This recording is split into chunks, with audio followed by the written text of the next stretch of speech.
Chapter 538. But to everyone's disappointment, that medicinal herb was indeed successfully developed without any accidents. However, there was still a small interlude. Chu Qingyin supported Xiao Su back to the room. Actually, strictly speaking, she was the one who carried him back to the room. Although his complexion was a little pale and he had lost a little more blood, his steps were firm and he walked with the wind. It was completely impossible to tell that he was a person who had just bled. On the other hand, she had gathered too much mental energy earlier, and now that she had relaxed, her entire body was abnormally tired. Adding that she had slept late last night and had woken up early this morning, her eyelids were already starting to droop, and she was indescribably tired. Xiao Su's hand was placed on her left wrist, and he rubbed that white gauze. Raising his head, he saw that her head was tilting bit by bit, as though if it tilted a little, she would fall over. He walked over, but she did not notice.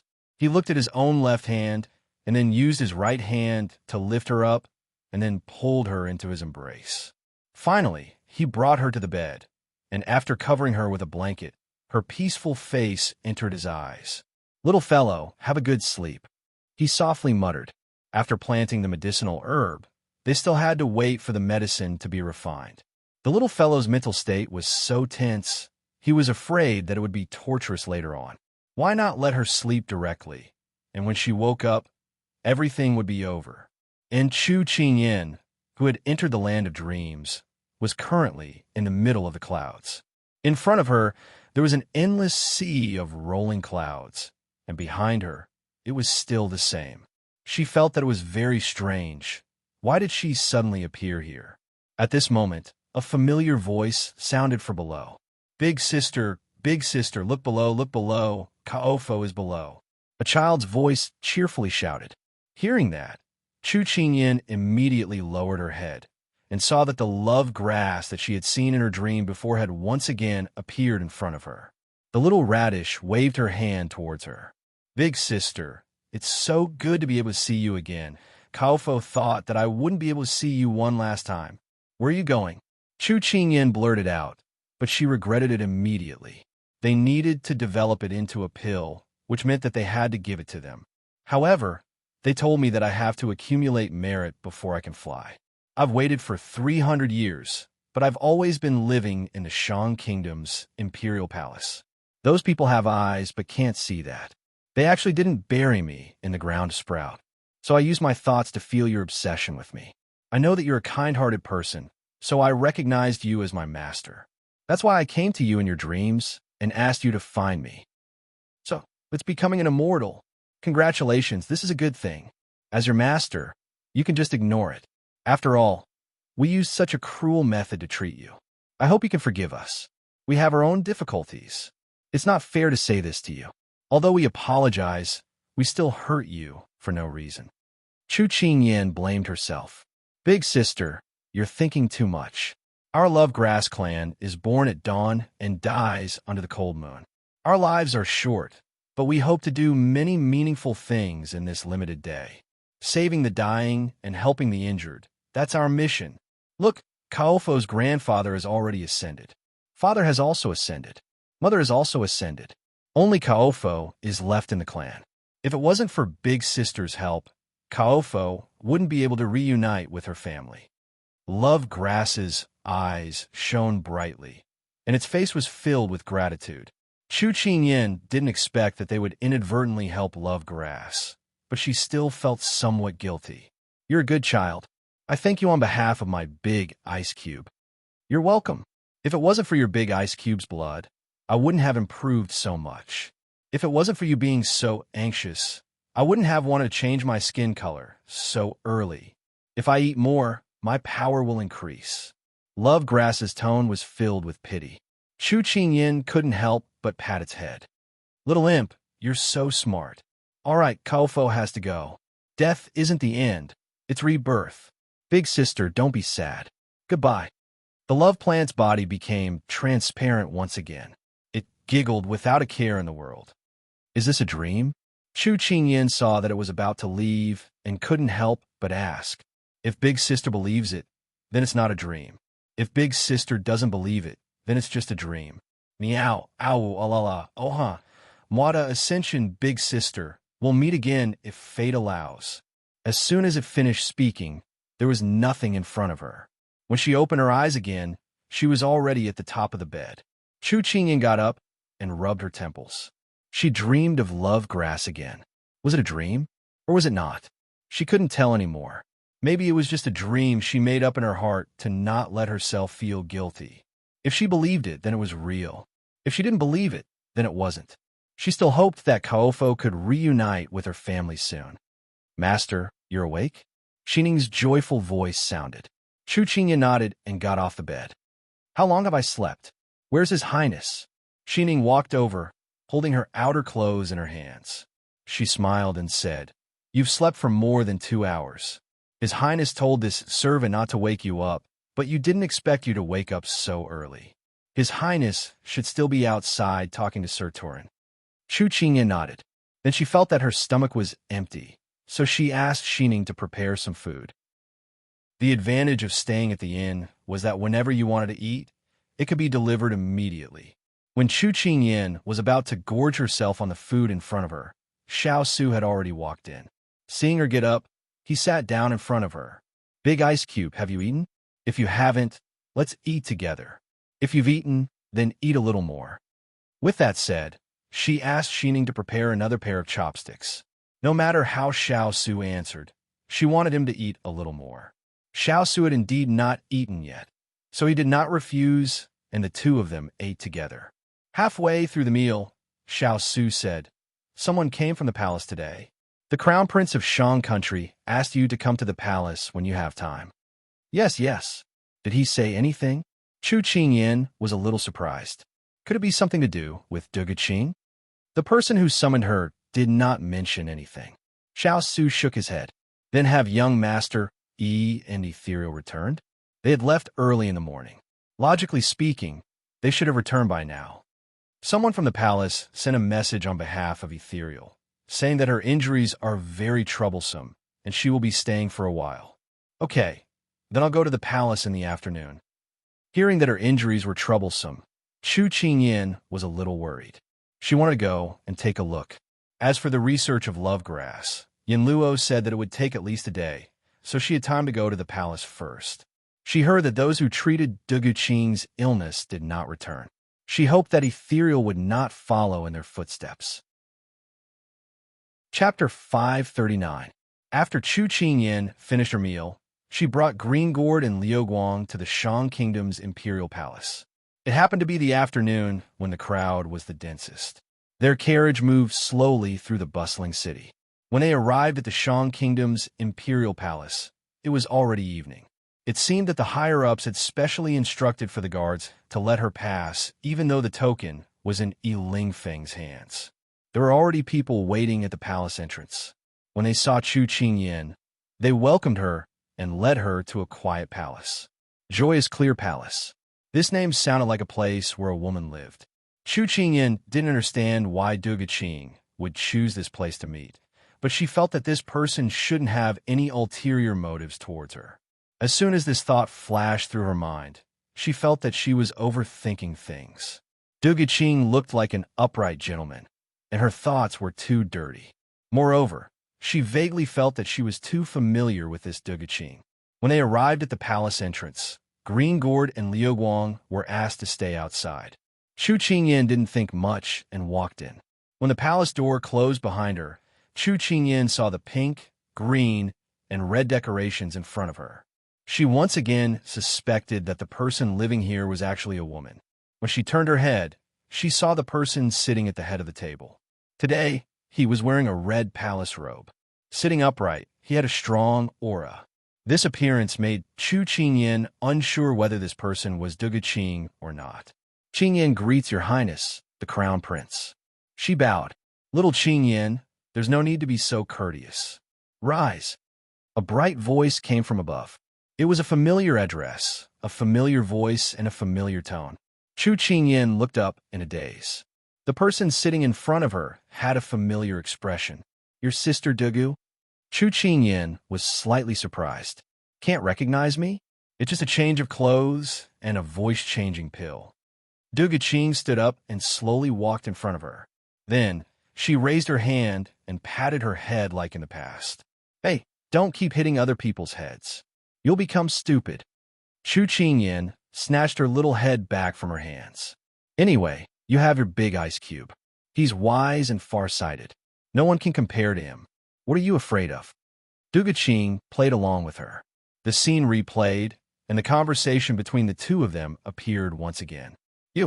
Chu Qingyan forgot to react. She only reacted when she saw the mocking expression of the person in front of her. There were no two identical leaves in the world. It was the same even if they were twins. No matter how similar they were still different. Sister Dugu. Chu Qingyan's eyes reddened. Oh my, little Qingyan, I haven't seen you for half a month, and you become so soft and adorable. You cry when I poke you. Good. I'm fine. I don't feel bad at all. Duguqing's tone was teasing, but her hand had already unconsciously wrapped around her shoulders. The person who told her not to cry had a ripple in her eyes. Chu Qingyan heard her teasing and stubbornly said, Who said I'm crying? It's just sand in my eyes. I'll be fine later. Duguqing couldn't help but laugh. So there's sand in my palace. Looks like the palace servants didn't clean it properly. I'll punish them later. All right. I was too agitated. There's no sand. My eyes are running, not crying. Chu Qingyan harumphed. All right. Running water is not crying. Duguqing rarely went along with her wishes. Then, she led her to walk around the palace. Little Qingyan, this is the palace you've lived in for more than 10 years. What do you think? My taste isn't bad, right? My taste is still very classy. Ever since Chu Qingyan learned the word classy, it was constantly on her lips.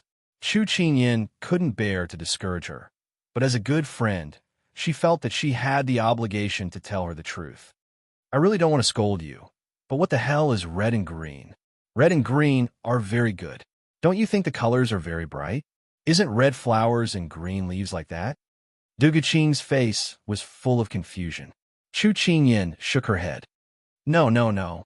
There's a saying among the people. Red and green, it's bullshit. Yellow and purple, it's better to die. Listen, what a smooth proverb. The eyes of the masses are still as bright as snow. The corners of Duguqing's eyes twitched. Hearing her say that, her eyes were filled with red and green. It was really a bit uncomfortable to look at. She should get someone to replace it later. What an eyesore. The palace was very big, and the girls' things were very attractive. Moreover, every one of them was extremely exquisite and extravagant. This is a crystal bead that my imperial father had people bring back from another country. He said that this bead should be placed on the bed every night. At night, it will emit light and have the effect of moisturizing the skin. This is a rocking drum that my imperial father bought for me and my younger brother from a commoner's stall when he was incognito. At that time, there was a drawing of Chong, Yi, and Erlangshan on the drum. At that time, I was especially naughty and stole my younger brother's Erlangshan, who told him to not respect the elderly and love the young. He didn't learn from Kong Rong and give away the pair, causing me to personally beat him up. Duguqing seemed to be immersed in her memories, and her tone also became lighter. Respect the elderly and love the young? You were only born a little earlier than him, and you're already flaunting your age? Chu Qingyan rolled her eyes at her. Having such a strong older sister, it was really her younger brother's misfortune. But as soon as her voice fell, Chu Qingyan could see the pain and sadness in her eyes. There's no other way. My imperial father dotes on me. He said that daughters should be raised with wealth, and sons should be raised with poverty. So when he was young, the things that my younger brother enjoyed were worse than mine. However, that brat didn't care too much and would often give me the good things that he obtained. When Duguqing said this, there was a hint of joy and sorrow in her memories, as well as a touch of sadness. Chu Qingyan couldn't bear to see her sad because of the past, so she used a teasing tone to try and make her laugh. That's right, you have a good imperial father who dotes on you and a good younger brother who respects the elderly. That's right, but the tree wants to be quiet, but the wind won't stop. The child wants to be raised, but the parents are no longer around. My imperial father can no longer see me at this time, and I haven't even seen him for the last time. As she said this, Tears fell down. She wouldn't forget that when she desperately rushed back, she saw him quietly lying on the bed with a blanket covering his body. His expression was so peaceful that it looked like he was just sleeping, but she knew that he would never wake up again. He wouldn't call out to her affectionately, "Xiao Qing, you're back." Since they met, this was the first time that Chu Qingyan had seen Duge Qing in such a sorrowful state. It was like the bright sky was covered in a thick layer of fog, making people feel sympathy and pity for her. Chu Qingyan couldn't help standing up and reaching out to hug her, letting her cry in her embrace. If you're feeling uncomfortable, then vent it out. Don't force yourself to hold it in, or else you'll get sick. It wasn't that she didn't see the sadness under her forced smile. It wasn't that she didn't see the deep dark circles under her eyes. You must be having a hard time holding it in. Then cry to your heart's content. Chapter 540. Her good friend's embrace and warmth finally allowed Duge Qing to let go of all her vigilance, all her wariness, and all her pretending to be strong. After Imperial Father left, younger brother was also sent back after being assassinated. Little Qingyan, do you know that when I saw him being sent back covered in blood, my heart seemed to have died? After Imperial Father left, if something happened to younger brother, what would Imperial Mother and I do? The factions in the Imperial Court are eyeing covetously, and the concubines in the palace are ready to make a move. If there is no one to control the situation, I'm afraid that the 100 years of foundation of our Shan country will be destroyed in a day. For the past half a month, she forced herself to forget the pain, to be strong, and to use her own hands to protect her country and her family. Since the day she returned to the palace, when she saw her Imperial Mother fainted in front of Imperial Father's bed, she did not shed a single tear. 1,000-li dike collapses because of an ant's hole. She was afraid that if she showed any weakness, she would not be able to stand up again. Imperial Father had taught them since they were young that people had 1,000 faces, and each face faced a different person. Only in this way could they shoulder the different responsibilities of the emperor, father, husband, and son. They had to play these roles well. So at the crucial moment, she could only step forward bravely. Chu Qingyan looked at Duge Qing, who was crying like a child in her arms, and could not help but empathize with her. The death of the emperor and the serious injury of the crown prince was enough to be a disaster for a country. But Duge Qing, with the weak shoulders of a woman, held up the collapsed sky, gritted her teeth and endured, and saved the situation. Her heroic spirit made people respect her. This kind of woman was truly worthy of being called a woman who was not inferior to men. Chu Qingyan's heart was full of admiration for her. It was just that this spirit was too heavy. It bore too much pain, blood, and disaster. If she was not careful, it would crush that weak shoulder. She felt sorry for her. Previously, in everyone's eyes, she was as bright as the sun in the sky. When she smiled, she was like a blooming flower. When she played tricks on people, she was as cunning as a fox. When she helped her friends, she did not hesitate and was as carefree as a child. Now, she was dressed in a palace robe. Her beautiful eyebrows were slender and sharp, and she was 70% cold and 30% smiling. Her lively temperament had been restrained, and her heart was filled with deep worry. She no longer had the sweet laughter from before. Because there was a comparison, there was a difference. It was also because of this difference that made people feel sorry for her. Chu Qingyan thought about her current situation and felt even more worried. She couldn't help but ask, "Why didn't you acknowledge us in the palace yesterday?" Duge Qing wiped her tears and smiled helplessly. "I really want to reunite with you. From the moment I saw you step into the palace, I have been suppressing the surging emotions in my heart.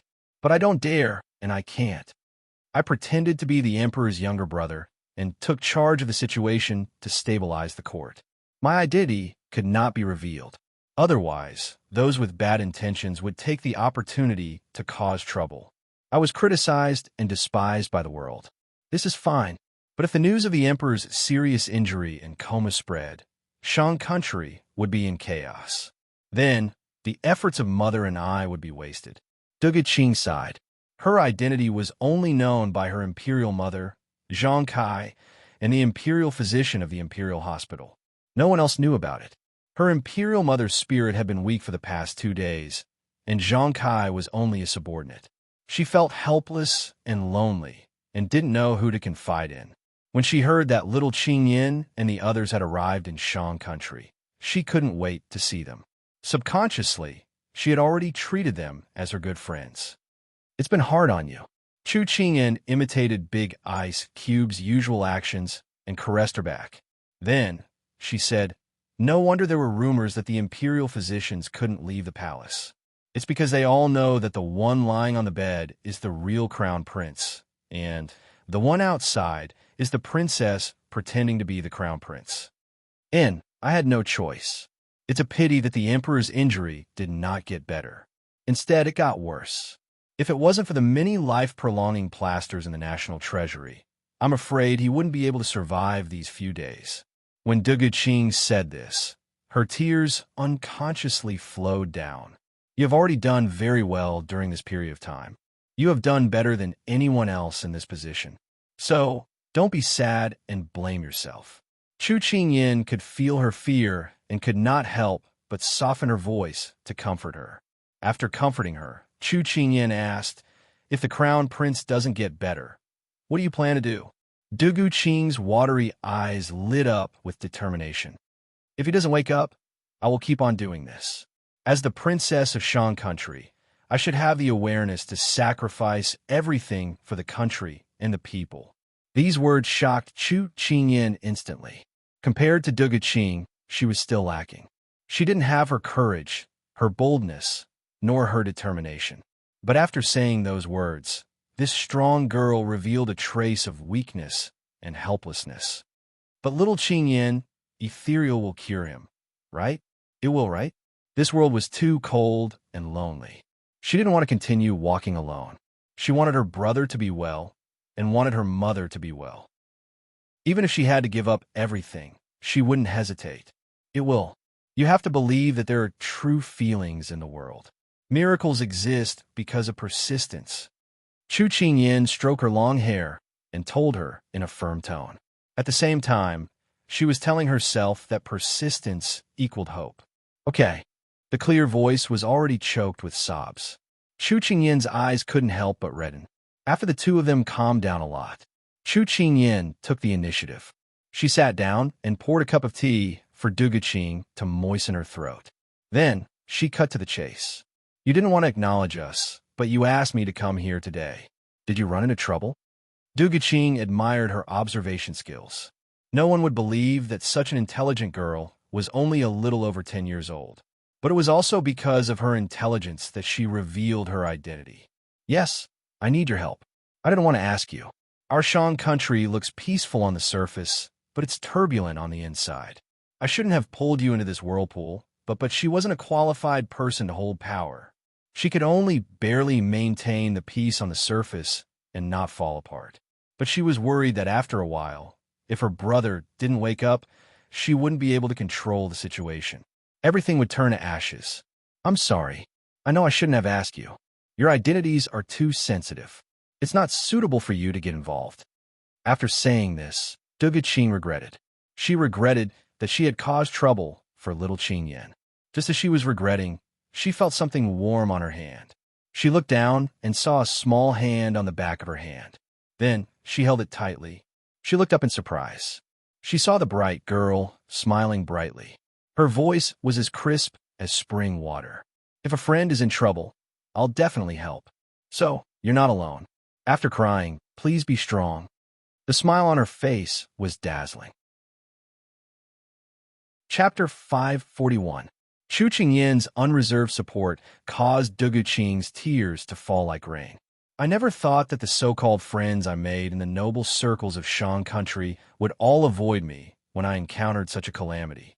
They were afraid that their power would be overturned and they would be implicated if they were careless. But you, who I've known for less than 3 months, supported me without hesitation at such a dangerous time and did not leave me. I don't know what to say to thank you. Du Guqing gripped her hand, her tone sorrowful and emotional. Chu Qingyin gave a pitiful smile. She said emotionally, When you become a person above others, your friends know you. When you're in trouble, it is you who know your friends. This acquaintance was not the other way around. No matter, I believe that this calamity will be overcome. When the time comes, it will be too late for them to regret. I like this kind of face-slapping plot the most, Chu Qingyan said lightly and teasingly, wanting her to relax and not be hurt by these things. Little Qingyan, thank you. It's good to know you. Du Guqing wiped her tears and gave a smile from the bottom of her heart. Of course, I am loved by everyone. The flowers bloom when they see me. The grass worships when they see the grass. Little Wang Fei is happy. In order to make Du Guqing happy, she even used the catchphrase that she didn't understand when she was young. She was crying from laughter inside. How could Du Guqing not know her thoughts? She put away her sadness and returned to being the handsome and calm His Highness the Crown Prince. Du Gujiejia. Oh no, I'll call you Your Highness the Crown Prince in case the walls have ears. Chu Qingyan stuck out her tongue, and then her expression turned serious. What do you need me to help you with? I hope you can pretend to be someone. Du Guqing looked at her with the same serious expression. Who? Chu Qingyan frowned and asked seriously. My grandfather's granddaughter, Lu Hejuan. She's also my cousin. At the same time, she's also my brother's future wife. However, my grandfather and cousin Hejuan's family are all at the border of Shang country, and 200,000 soldiers are under his control. I don't know why, but 10 days ago, I sent a letter to him, hoping that he could rush back to the capital and help me. However, he didn't reply even after a long time. I suspect that the letter has been cut off. If cousin Hejuan can appear in the imperial palace at this time, it means that my grandfather already knows about this matter and the army is on the way. Those people who are pressuring me inch by inch will have some fear. At least in the short term, I will have time to plan. Although their father had taught them a lot about how to deal with politics, they had never really fought with swords and spears. When she understood the situation, she was already surrounded on all sides. Plus, she only had the palace guards and 30,000 soldiers guarding the city. How could she fight against the 100,000 soldiers that third uncle secretly raised? Third uncle colluded with concubine Mei and wanted to support third brother to become the emperor. His goal was already clear. Now he was spreading all kinds of unfavorable rumors about Du Guqing, the crown prince. The officials and people who didn't know what was going on were all stirred up.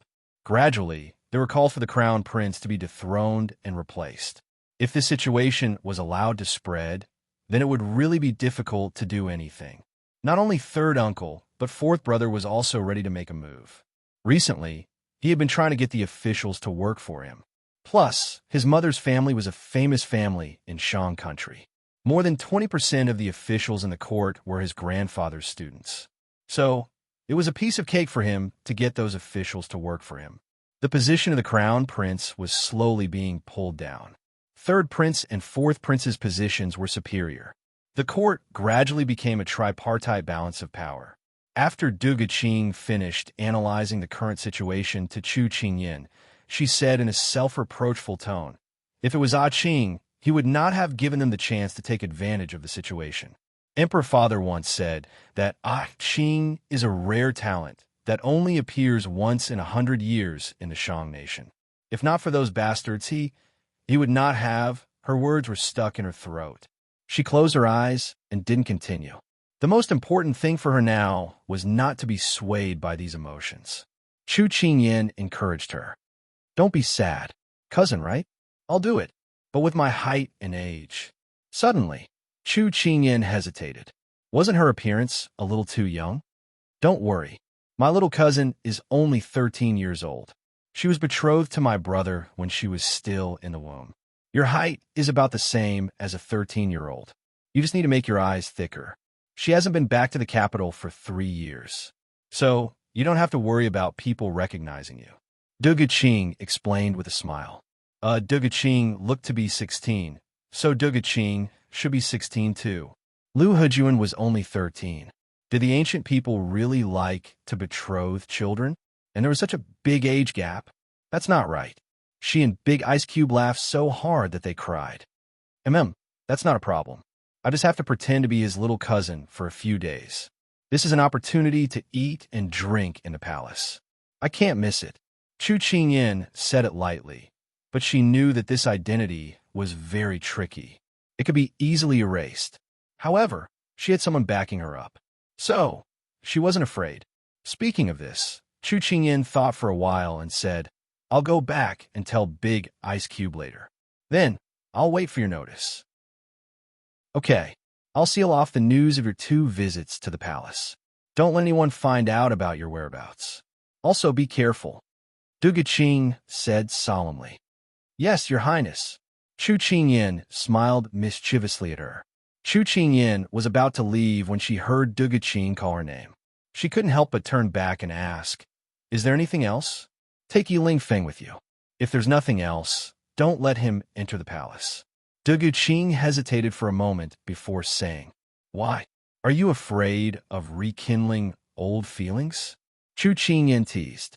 Du Guqing glared at her. If it weren't for our friendship, I'd beat you up. Chu Qingyan shrugged. At this moment, a palace servant came to report. Young master, he wants to see your highness. Chu Qingyan winked at her. You two have a good talk. Fate doesn't come easy. During this period, he missed you so much that he didn't eat or drink. Everyone makes mistakes. The first time can be forgiven. If you can't, you can beat him up to vent your anger. But don't wrong yourself. Why do I feel that you're as long-winded as my mother? You're so mischievous. Du Guqing snorted. This is called being smart and understanding. Chu Qingyan said openly, trying to flatter herself. So that's why you're so thick-skinned.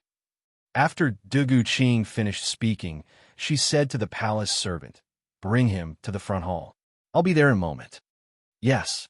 After the palace servant left, Du Guqing threatened Chu Qingyan, I'll skin you when I come back. Then she left. Chu Qingyan looked at her back and slowly restrained her mischievous smile. I hope that lovers will find their way together. Chapter 542. Du Guqing came to the front hall, and the first thing she saw was Yi Lingfeng's tall and straight figure. She could still remember the first time they met on the street. Through the crowd, she could see this youth at a glance. He was confident and unrestrained, his peach blossom eyes overflowing with light. Just one glance was enough to make people unable to resist being attracted. Now the world had changed. She stood behind him, but it was like there was a sea of people between them, making it impossible for her to approach him. Which family's youth was so outstanding in the past? The tip of his brow, when the elegance fell, it filled the ground with peach blossoms. Du Guqing was a bit absent-minded. Right at this moment, Yi Lingfeng seemed to have sensed her presence and slowly turned around. Xiao Qing. He looked into her eyes and gently called out. The confident and beautiful youth in front of her had purple eyebrows and a tall figure. He was like a jade tree in front of the wind. Just a slight frown or a smile was enough to make a young girl fall in love with him. Not to mention the current him. With his gentle tone and deep emotions in his eyes, it was even more moving. In the past, Du Guqing had always longed for Yi Lingfeng to treat her gently and lovingly. Even if it was just once, it was fine. But after she confessed to him for the last time, she already knew that this desire was just an extravagant hope. But the current Du Guqing only thought about her family and the world. She only wished for her family's safety and did not think about anything else. But when the person who had ruthlessly forced her to let go of him stood in front of her again and gently called her Xiao Qing, she was in a daze for a moment. What she had longed for in the past, now that she saw it, her heart was already calm. Because her heart was already riddled with holes, what he said to her no longer had much effect. Young mastery, you must have mistaken me for someone else. Although my royal sister and I look alike, we are not the same person. Du Guqing walked past him and sat down in the main seat. Her expression had already returned to normal as she shook her head with a smile. In the past, Yi Lingfeng had played around in all sorts of places. His ability to observe people's expressions had long been trained to the point of perfection. When he saw that although she had a smile on her lips, the smile did not reach her eyes, his eyes flashed slightly. Xiao Qing was unwilling to acknowledge him. This fact made his heart clench. Xiao Qing, you don't have to hide it from me. The one lying on the bed is the real crown prince. Yiling Feng was worried that she would deny it again, so he continued, I've already met with Ethereal. He told me that the person inside is a man, and he looks very much like you. Are you still trying to lie to me? Who would have thought that he would be so persistent in poking through the window paper? Duguqing was puzzled. Was this answer important? Was it really that important whether she was Duguqing or not? But what was the point of these answers? Duguqing smiled, her eyes cold. Young master, what does it have to do with you whether I am the real crown prince or not? The alienation in her eyes pierced his eyes deeply. What does it matter? Of course it was related, because he cared about her and didn't want anything to happen to her. He didn't want anything to happen to her.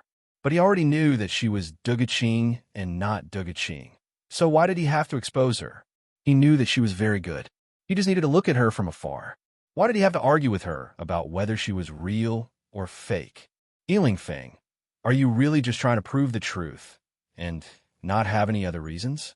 Seeing that he was slightly stunned, Duguqing sneered. Since it doesn't matter, I still have important matters to deal with. Then I would like to ask young master to return first. Wait. Yiling Feng suddenly spoke.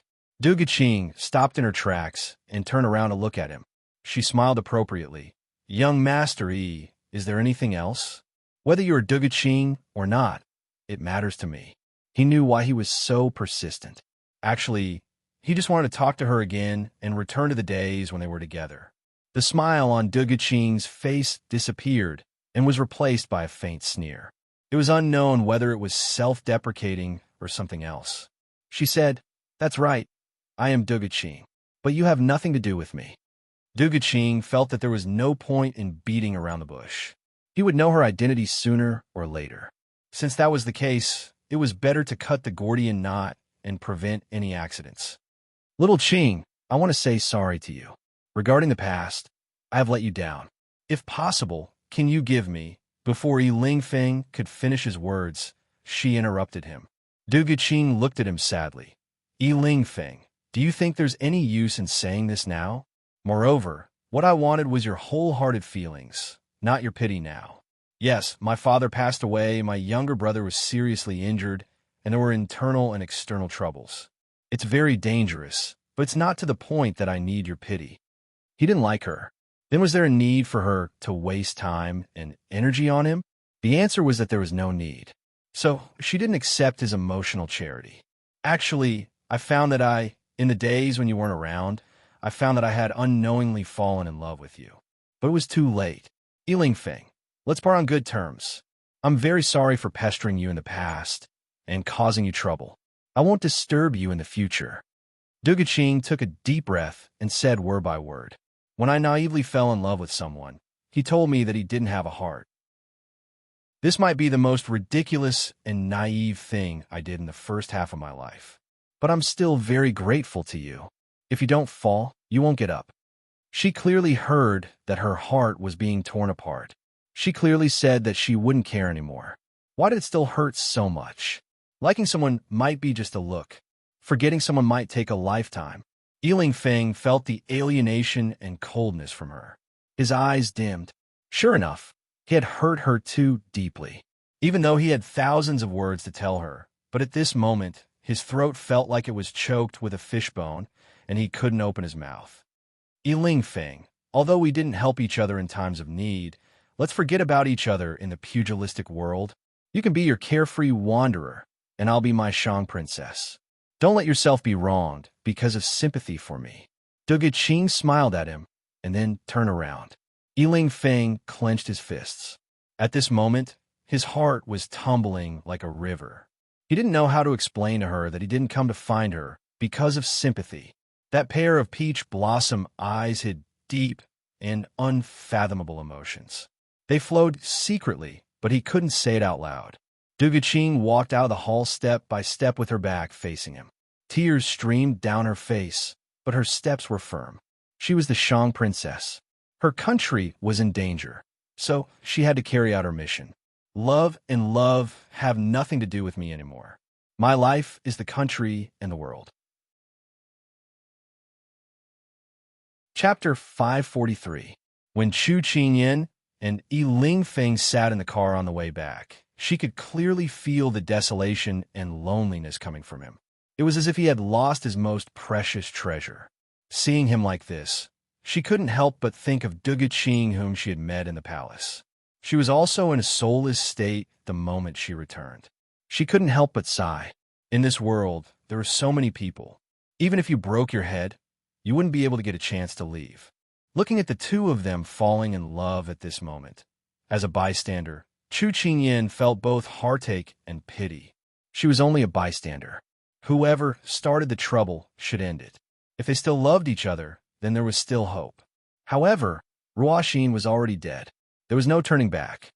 Luckily, her big ice cube had been single for so long and hadn't been enlightened yet. Otherwise, if he was hurt by a relationship, he would have a headache.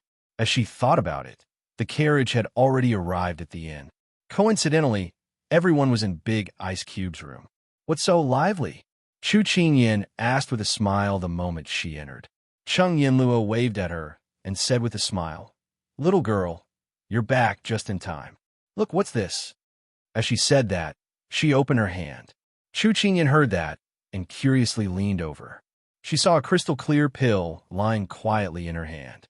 When she got close, she could even smell the strong fragrance of grass in the air. She couldn't help but be surprised.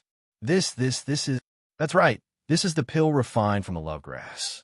I didn't expect it to be so successful. I thought that the first development would be a failure. Luckily, the heavens took pity on me, and I'm smart and intelligent.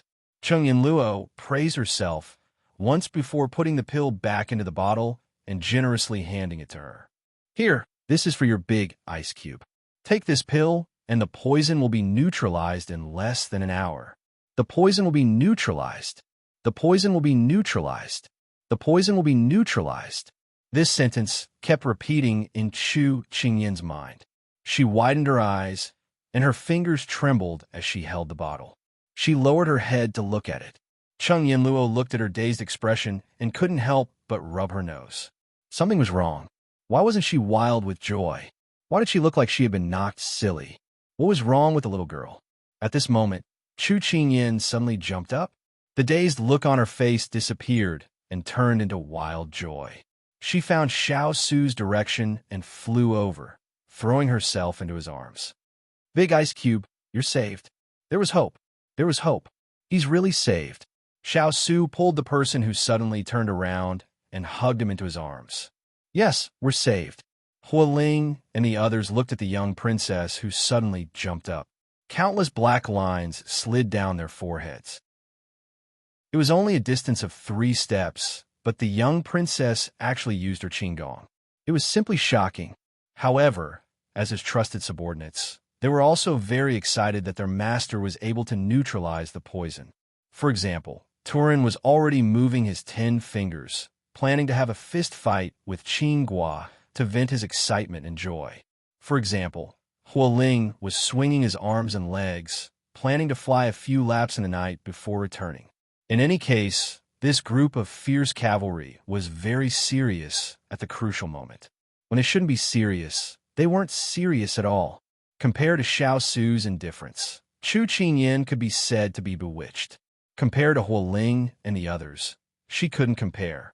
She watched as Xiao Su swallowed the pill. When Cheng Yinluo finished checking his pulse and announced that he had neutralized the poison, she suddenly laughed out loud. Everyone was taken aback by her actions. Hua Ling and Turin looked at each other. Could it be that their master had neutralized the poison and the young princess was so happy that she went crazy? That wouldn't do. Hua Ling shouted in his heart. "Young princess, come back quickly. Don't go crazy with happiness." However, the words that came out of Chu Qingyan's mouth made everyone unable to restrain their laughter. "Ha! I can go play with Big Ice Cube now. I want to climb high. I want to dive. I want to admire the flowers. I want to go boating. I want all of them." Chu Qingyan circled around the room, jumping up and down. It felt like she couldn't stop. How happy she was represented how much she desired before. What she desired wasn't to go sightseeing, but to be with the person by her side. After everyone laughed, they dispersed. Since their master had been neutralized, They had to pass this news back to the fierce cavalry who were just as worried as them. They stopped searching for medicinal herbs on hand and waited for the next step. Before Father Chu left, he walked in front of Xiao Su with a serious look in his eyes. Son-in-law, the poison has been neutralized, but you can't casually play with people in the future. Otherwise, you'll have to look for medicinal herbs again. Do you understand? Father Chu's words were very casual, but Xiao Su still nodded in agreement. Although Chu Machen's father always spoke incoherently, Chu Machen was already used to his father-in-law's concern, who was as naive as a child. Chu Machen's father left in satisfaction when he heard his son's reply.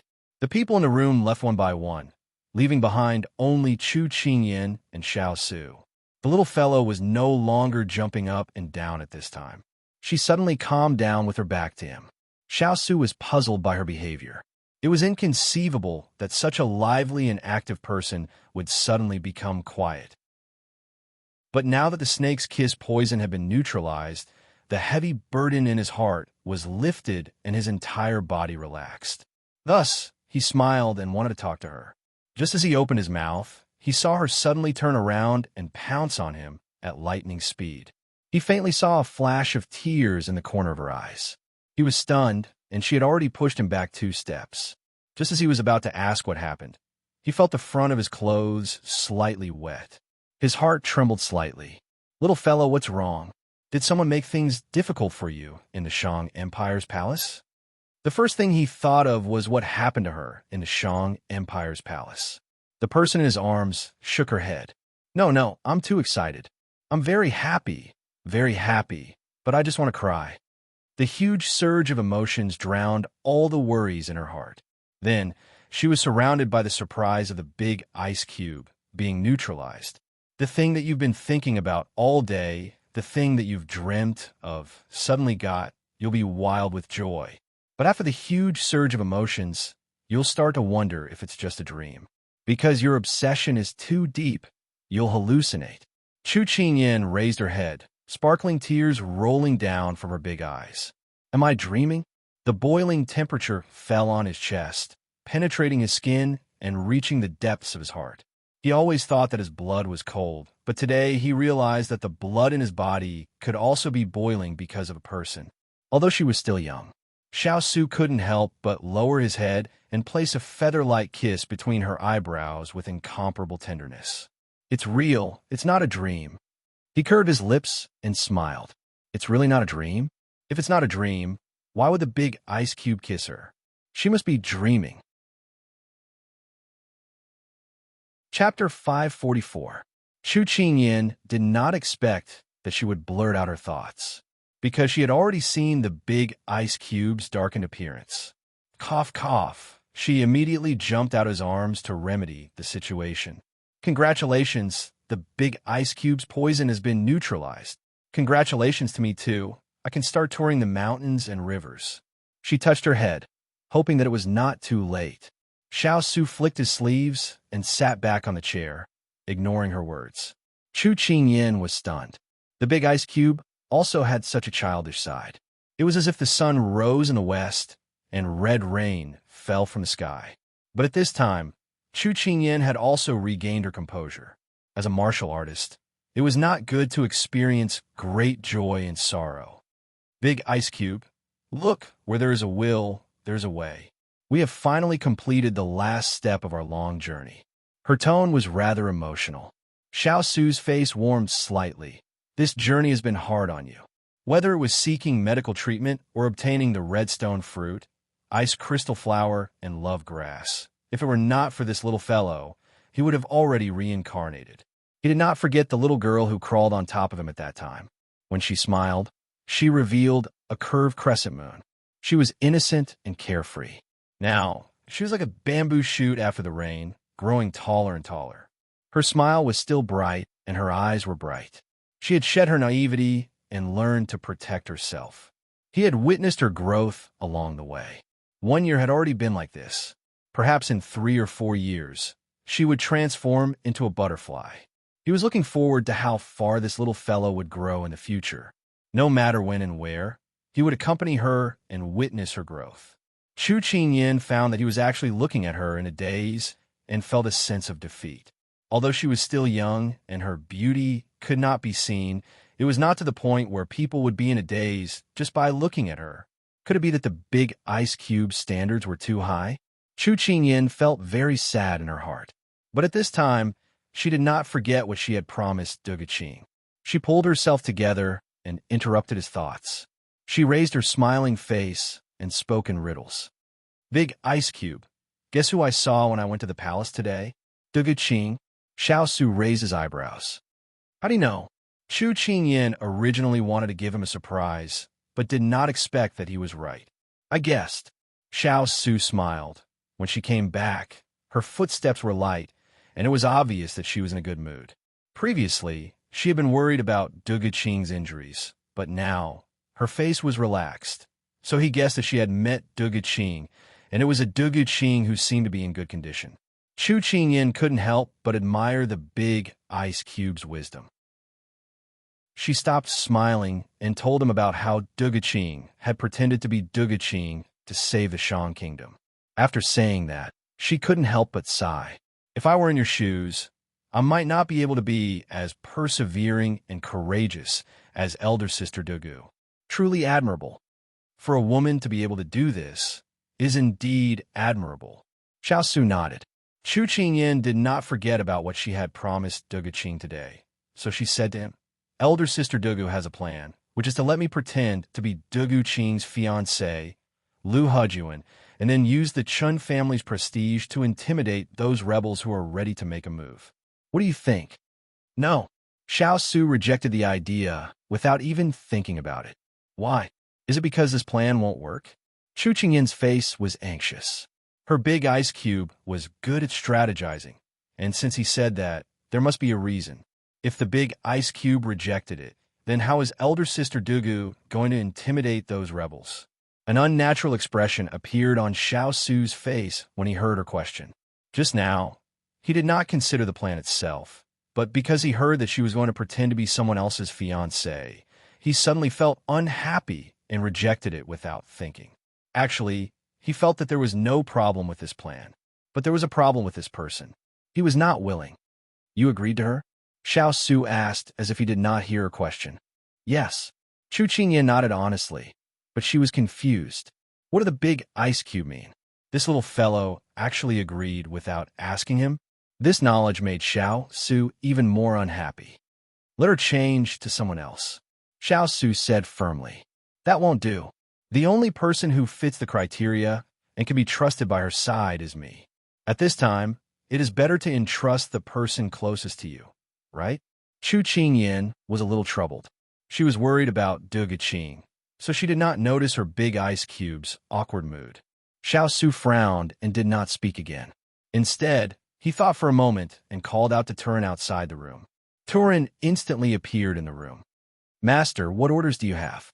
Xiao Su did not think and directly said, I want a list of all the people who are enemies with Duguqing and want to usurp the throne, as well as the number of soldiers they have and the deployment of the city defense in the Shang nation. I want to see all the information by tomorrow afternoon. Yes, Turin immediately replied. Chu Qingyin did not react.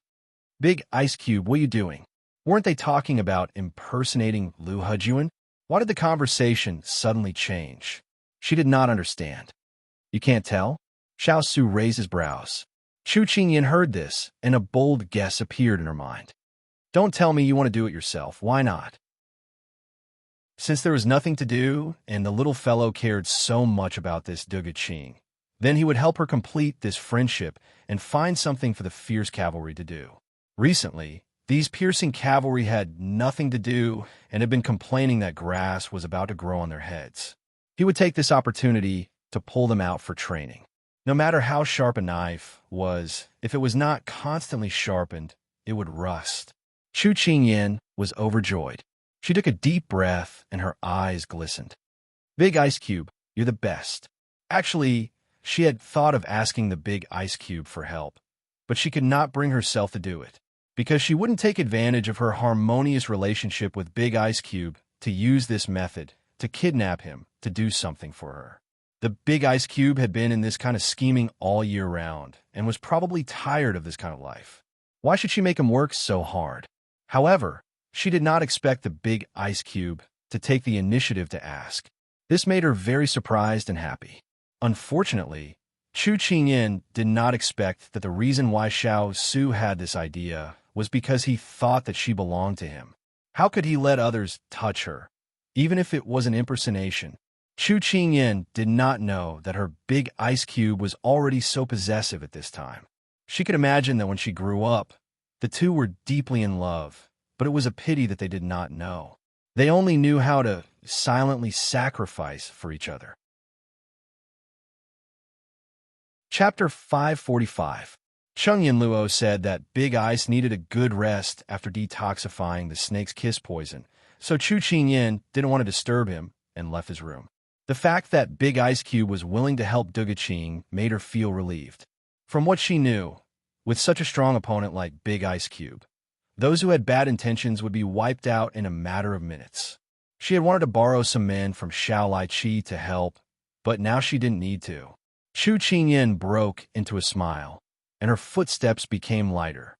But just as she turned the corner, a godlike person appeared in front of her. Chu Qingyin almost bumped into her. Fortunately, her martial arts had improved recently, and she reacted quickly, so she avoided the disaster. She looked up and saw Yinluo. "Sister Yinluo, why are you standing here? Are you sleepwalking?" It was already late at night, and Chu Qingyin couldn't help but ask when she saw Gu Riyun standing there motionlessly. Cheng Yinluo heard her teasing, but she didn't play with her as usual. Instead, she looked worried and hesitated. Finally, she spoke as if she had made a decision. The moment she finished speaking, Chu Qingyin realized that something was wrong with her. Seeing how conflicted she was, Chu Qingyin stopped smiling. Then, just as she was about to suffocate from her expression, she heard her question. "Didn't he go to the palace early this morning? Why hasn't he come back yet?" Cheng Yinluo didn't mention his name, but Chu Qingyin immediately understood. Chu Qingyin's eyes lit up. Wow, it was rare to see Yinluo so concerned about Ethereal. Could it be that the two of them had developed some kind of relationship while she was so busy these past few days that her feet barely touched the ground? At this moment, Chu Qingyin came up with an idea. She looked at her innocently and pretended not to understand. "Sister Yinluo, what are you talking about? I don't understand." Cheng Yinluo knew that she was being deliberately mischievous, but at this time, she needed her answer. She could only grit her teeth and listen to her. "Who else? It's Morongju." "You mean Ethereal?" Sigh. Chu Qingyin's face suddenly changed, and she sighed with a little helplessness. If it was any other day, Cheng Yinluo would have seen through her clumsy acting. Unfortunately, she was too concerned at this time. She was frightened by Chu Qingyin's expression. "What do you mean? What's wrong with him? Is the crown prince of the Shang kingdom unwilling to let him go?" She had heard that doctors couldn't leave the palace of the Shang kingdom. Could it be that Murongju was also imprisoned? Seeing her like this, Chu Qingyin couldn't help laughing in her heart. It was so fun to tease a person. No wonder Yinluo and Dugaching liked to tease her so much before. However, at this time, the show had to be completed. Chu Qingyin lowered her eyes and looked sad. "After I entered the palace today, I wanted to see Ethereal and ask about Sister Dugu's injury. Unexpectedly, the guard said that all the doctors who entered the palace were detained to prevent them from revealing the princess's condition. I asked when they could be released, and then the guard said, Chu Qingyin paused and glanced at her, but didn't dare to continue. Cheng Yinluo's face was slightly pale. She grabbed Chu Qingyin's shoulder and asked in a panic, "What did they say? Tell me quickly. Damn it, I'm dying of anxiety at this time." Chu Qingyin was about to fall apart from being shaken by her. She immediately raised her hand to stop her boorish behavior. Then, she replied dizzily. He said that the princess can only be released after she recovers. But my ass. Cheng Yinluo exploded. When did the little girl become so hesitant? She was so anxious. Chu Qingyin felt that she really couldn't hold back her laughter, but she still stood her ground because she was a qualified little matchmaker. But the guard said that if anything happened to the princess, all these people would be buried with her. Even ethereal is no exception. This is the imperial order. Chu Qingyin's voice was no longer trembling, and she said it all in one breath. Then, as soon as she finished speaking, there was dead silence. Chu Qingyin was relieved, but when she saw Yinluo's pale face, she felt that this joke had gone too far. But she felt that it was not a good idea for the two of them to continue wasting their time there. It was better to give her a strong medicine. Maybe she could be revived. Therefore, his guilt vanished in an instant. It can't be. His medical skills are so high. Even father said that he is the most intelligent disciple he has ever taken in. Chung, Yinluo mumbled. It was as if she was saying this to Chu Qingyin, but at the same time, it was as if she was comforting herself. Chu Qingyin saw this and couldn't help but sigh softly. Sister Yinluo obviously cared about ethereal, but why couldn't she get over the hurdle between them? Sister Yinluo, actually Chu Qingyin felt that it was about time to tell her the truth. Otherwise, she would be guilty if she really caused trouble. At this time, Ling Feng appeared out of nowhere. His footsteps were a little unsteady, and he was about to walk towards Xiao Su's room. Chung Yinluo saw him and immediately stopped him. Young master, Morongju entered the palace with you. How is Dugu Qing's health? Can she be cured? When the three words Dugu Qing came out, Ling Feng's dispirited eyes regained some spirit. Ethereal said that the injury is serious, but as long as the injured patient has a strong will and with medicine, there will be no problem in curing her. Chung Yinluo heaved a sigh of relief when she heard this. Then she asked again, if she can't be cured, will all the doctors be buried with her? I've never heard of such a thing. Moreover, little Qing is so kind. She won't do such a thing. Ling Feng shook his head. Little Qing was pure by nature. Although she was in power now, he believed that a leopard couldn't change its spots. Little Qing wouldn't kill him next time. Chung Yinluo was puzzled. But little girl, didn't you say? Where's the little girl? Chung Yinluo suddenly realized that she had been tricked by the little girl when the corner of her snow-white clothes fluttered around the corner. Chung Yinluo's furious roar reverberated throughout the spacious inn. Little girl, don't think that I can't catch you just because you have excellent qinggong. If you have the ability, don't let me see you again. Chu Qingyin heard her roar, stuck out her tongue, and slipped away. It turned out that being a matchmaker was not easy at all. She had to be cute, glib, ugly, and run fast with qinggong. Otherwise, she was likely to die young. At this moment, a mysterious man in black appeared in Shang Guai's lord mansion. Bold assassin, how dare you break into Lord Kuan's mansion? Tell me, who sent you? Lord Kuan, who was Dugu Qing's third uncle, questioned coldly. I'm from Xixian. I've been entrusted by my master to come here and help you. The man in black bowed and said. Chapter 546. King Kuan frowned and said with disdain, Xishuan? Xishuan came to meddle in Shang country's affairs. Don't you think it's too meddlesome? And who does your master think he is? How dare he send someone to my king's residence to criticize us? He's overestimating himself. The moment King Kuan finished speaking, the man in black revealed a murderous look. The cold air that came towards King Kuan made his face stiffen. Just as he was about to change his expression, the man in black spoke. 20 days ago, Shang country's emperor was hunting in the hunting grounds. Suddenly, two white tigers appeared and frightened Shang country's horse. The horse panicked and ran into the forest with Shang country's emperor. When the guards found him, Shang country's emperor had already died from an arrow. Am I right? Everyone knows about this. What's the use of saying this? King Kuan saw the man in black's mocking look, and his heart trembled. Then do you know that the two white tigers were bought by a certain lord from Nansong Kingdom? The man in black said with a faint smile. King Kuan's expression changed. How did you know? It doesn't matter how we know. Now that lord knows about our strength, to cooperate or not. You have two choices. The man in black said without a trace of politeness. Who do you want to deal with? King Kuan finally understood their purpose. King of England, Xiao Su. The man in black didn't hide it. He would find out sooner or later anyway. I heard that the King of England, Xiao Su's princess consort is on good terms with Shang Country's princess. Now that Shang Country is in trouble, I don't think they will sit back and do nothing. Lord must have heard of Xiao Su's name. So do you think you can go against him with your strength? King Kuan was tongue-tied. King of England, Xiao Su? He's in Shang Country? The invincible Xiao Wang, who is famous throughout the world, who became a general at a young age and single-handedly seized 3 of the enemy's generals. The man in black looked at him in disdain. How could such a person be worthy of cooperating with his master?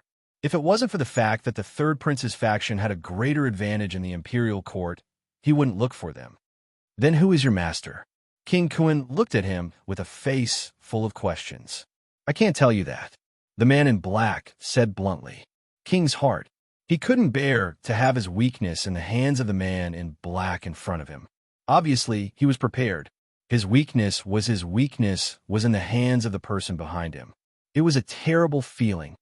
All right, let's work together. King Kuan agreed sullenly. Kuan's King Kuan. If you find anything, please. If you find anything. If you found him, please contact me. If you find anything. If anything. If you find anything.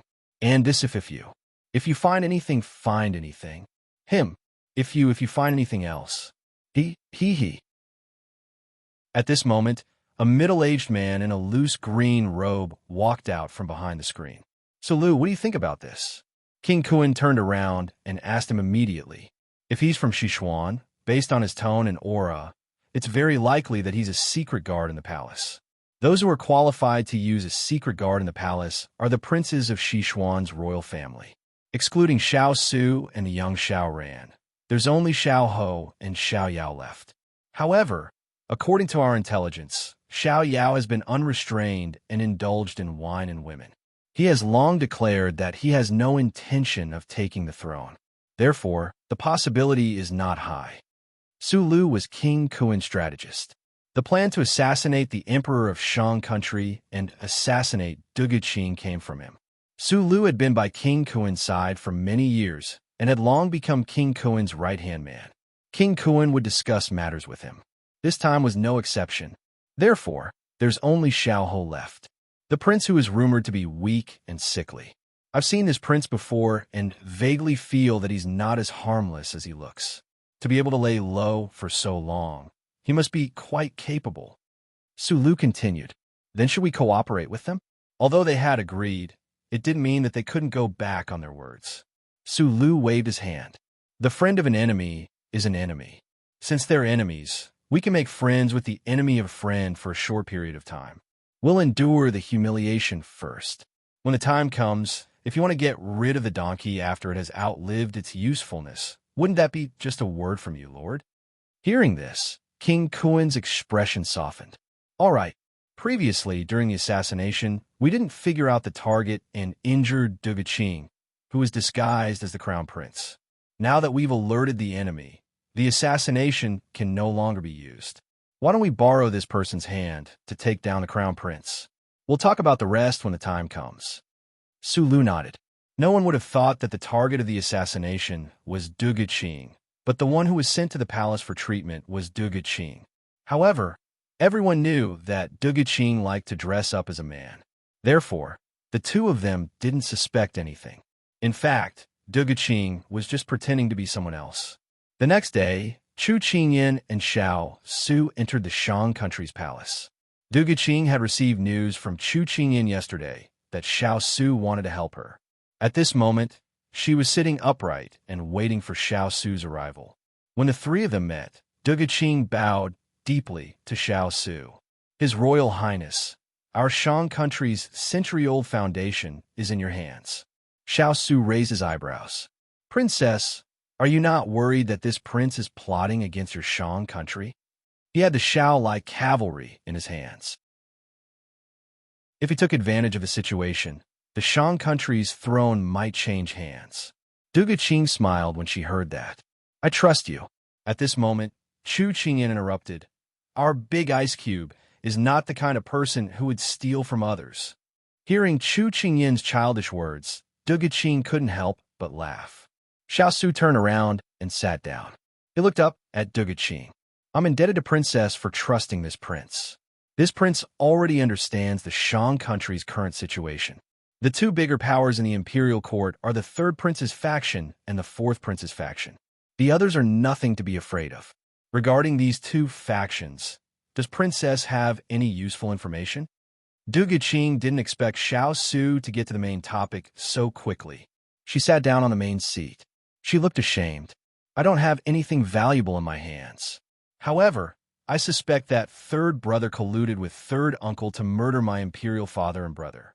It's just that I don't have any evidence. Evidence? Xiao Su frowned. Leave this matter to the Xiao Lai cavalry. When the time comes, we will tell Princess the truth. Okay.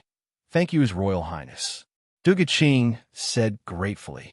In fact, before coming here, Xiao Su already had evidence that King Kuan and Third Prince colluded to murder the Shang country's emperor. However, it wasn't enough to prove it. That was why Xiao Su said that. The day after tomorrow is the end of the year. Were the arrangements in the palace? Xiao Su looked at her seriously. Because Imperial Father passed away, there can't be a big celebration. They just let the officials have a New Year's Eve dinner in the palace like in previous years. Du Guqing replied, Princess, why don't you make use of this banquet to get rid of Third Prince, King Kuan, and Fourth Prince's factions? Long delays may lead to trouble. Xiao Su said slowly. What? Not only was Du Guqing shocked, even Chu Qingyan was shocked. Big Ice Cube isn't joking, right? Could the tripartite balance of power and influence be eliminated so easily? However, the person in front of her looked calm and didn't seem to be joking at all. Du Guqing reacted and asked solemnly, I wonder what your highness and king has planned? I would like to hear the details. Chapter 547. Du Guqing's steadiness and self-restraint made the arrogant Xiao Su look at her in a different light. He couldn't help but think of his good friend. It seemed like he still had a long way to go after her. He deserved it. Xiao Su didn't answer her question. Instead, he turned to ask the person beside him, who seemed to be deep in thought. Qingyan, if you were King Kuan and had a large army in your hands, you had been secretly spreading rumors that the crown prince couldn't wait for his majesty to pass down the throne and killed him, then what would you do at the banquet? Chu Qingyan did not expect Big Ice Cube to suddenly call out her name, but she still calmed herself down and thought about it. She had already seen Shangguo's information on the carriage, and it was still fresh in her mind. From what we know, the Kuan king is short-sighted, cunning, and not smart enough. He is not an easy person to get along with. However, the reason why he was able to reach his current position after so many years, raise an army without anyone knowing about it, and secretly win over the officials in the imperial court, was all because of a strategist by his side, Su Lu. Su Lu is a bold and rash person. He is a strong opponent. Every plan he makes is very thorough, but he likes to take risks. Therefore, I think that he might let King Kuan make things difficult for the crown prince during the banquet and collude with the officials in his camp to frame the crown prince. In the name of taking revenge for Emperor Shang, he will abolish the crown prince. King Kuan has 100,000 soldiers in his hands.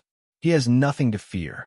If he can't force the crown prince to abdicate, he won't mind shedding all pretense of cordiality. After all, at this time, the crown prince has nothing to rely on other than 30,000 city guards and palace guards.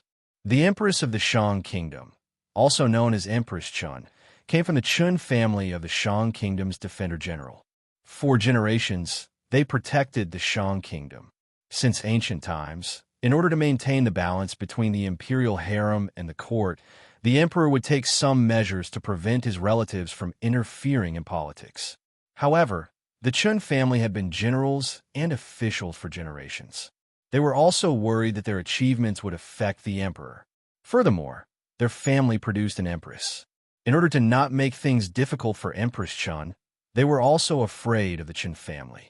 Therefore, when Du Guqing's maternal grandfather married his daughter to the Shang kingdom emperor, he wrote a letter asking for the entire family to move to the border to help guard the border. Of course, the Shang kingdom emperor agreed. Although it was one thing to trust in his subjects, it was hard to predict a person's heart. Hence, the Shang Kingdom Emperor's trust in Empress Chun. However, the Chun family was at the border. Although there were people from the Chun family in the imperial court, they did not have much military power, let alone be compared to King Kuan's army. The reason why Chu Qingyan had such a conjecture was because she had received news from the fierce cavalry that the King of Kuan was mobilizing his troops frequently. It seemed like he was heading towards the Shang nation's imperial capital. Chu Qingyan shook her head and said, "If they can create enough public opinion, you will be the ones in the wrong. They can declare you guilty in any way they want, be it killing the emperor, seizing the throne, or colluding with other nations. The winner is the king, and the loser is the bandit." Du Guqing leaned back in her chair in a daze. That's right. Even imperial father and imperial younger brother try to kill them. What else can these people not do? Chu Qingyan could understand her thoughts. She had never had to worry about food and clothing since she was young.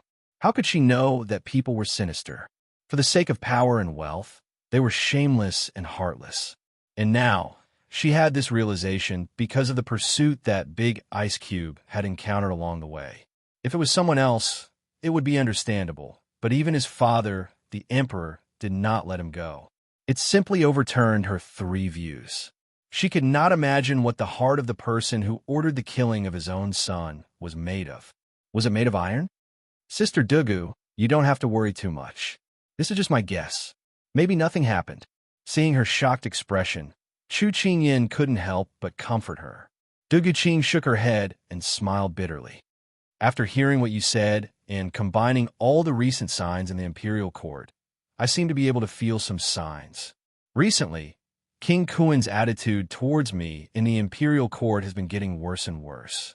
The reason why he is so fearless is probably because the end of the year is approaching. Chu Qingyan was silent. She didn't know how to comfort her. Qingyan is right. King Kuan will definitely make his move at the banquet. Xiao Su's words were concise as he came to a conclusion. Just now, you said that we should get rid of them at the banquet. Since we don't have the military strength to fight against 100,000 soldiers, and we are in a disadvantageous position, what should we do? Although she had more or less figured out King Kuan's deployment, Chu Qingyan still couldn't imagine how to turn the situation around. Give them a taste of their own medicine. Xiao Su's eyes flashed as he said to the two of them. Du Guqing guessed. Are you trying to turn the public opinion around? And then? That's right. Since he can spread rumors that the crown prince has evil intentions, then you can also send people to stir up trouble and lead the public opinion to burn him and the fourth prince. I don't need to waste my breath on what you should do. Xiao Su nodded slightly. Chu Qingyan continued. This way, if we want to take King Kuan down at the banquet, we will have a reason. What about the fourth prince? Hearing this, Xiao Su looked at Du Guqing. Is it very difficult to convict someone of crime? Du Guqing's eyes widened when she understood. Admiration for Xiao Su surfaced in her eyes. It's not difficult at all. Fourth brother has done many illegal things in secret for so many years. Any one of them can ruin his reputation. Whether it was raping a man from a good family, keeping a male pet in the palace, accepting bribes, or embezzling money from the treasury, any one of these would be enough to make him suffer. Chu Qingyan understood immediately. What Big Ice Cube meant was that regardless of whether the two of them would take action at the banquet, they would strike first to gain the initiative. The crimes were already made. If there was no evidence, they could fabricate them. Although this method was cruel and simple, it was the most effective and direct method at the moment. But I'm still worried about the 100,000 generals in King Kuan's hands. What if King Kuan is angered and sends his army straight into the imperial capital? The people who will be injured will be the innocent people. Du Guqing was worried. Xiao Su said indifferently, to catch bandits, first catch the ringleader. If the main pillar is gone, these people will be like a group of dragons without a leader. As long as you keep an eye on the third prince and King Kuan, everything else can be easily solved. With that said, he asked Du Guqing to take out the defense map of the imperial capital. Then, he instructed her on how to arrange for people to stand guard and form a protective circle around the imperial capital to achieve an impregnable effect. This would prevent people from taking the initiative to attack in desperation. Chu Qingyin leaned on the table and looked at Big Ice Cube, who was circling the defense map. She couldn't help but fall into a daze. New Year's Eve was coming. Was Big Ice Cube going to show her his true appearance? She was looking forward to it. Chapter 548. After setting up the city's defenses, Xiao Su asked Duguqing to secretly contact the ministers who supported Duguqing's faction. As for the matter of not being able to contact the great general, he left it to Xiao Lai Qi to handle. Duguqing listened to Xiao Su's arrangements and noted them down one by one. For example, on the day of the banquet, how to strike first before King Kun spoke, and how to arrange the manpower in the palace, etc. The more she listened, the more Duguqing admired Xiao Su's meticulousness. He even analyzed the personalities of the ministers in the court, such as who could be used, who could not be used, how they might behave on the day of the banquet, who was the enemy, and what kind of people could be used to control what kind of people. The originally chaotic situation of the court was suddenly cleared up with a few words from him. Everything became clear, and everything was sorted out clearly. Chu Qingyin, who was at the side, looked at the big ice block who was just sitting there with a normal expression. The moment he opened his mouth, he had the aura of turning his hand over and overturning the clouds. She sighed in her heart. This kind of man, even if MT Tai collapsed in front of him, his expression would not change. He was good at observing the situation, devising strategies, and turning the tide with a few words. In the blink of an eye, he had a plan that was linked together. Up until now, she had only seen such an outstanding man, and he was the only one. It was no wonder that Shi Xuan and the others were afraid of him.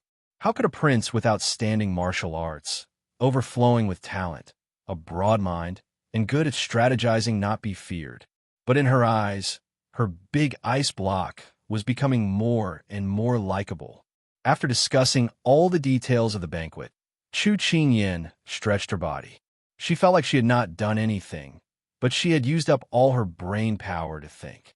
She felt weak all over. On the other hand, Big Ice Cube, who was in control of the situation, did not seem to be affected at all.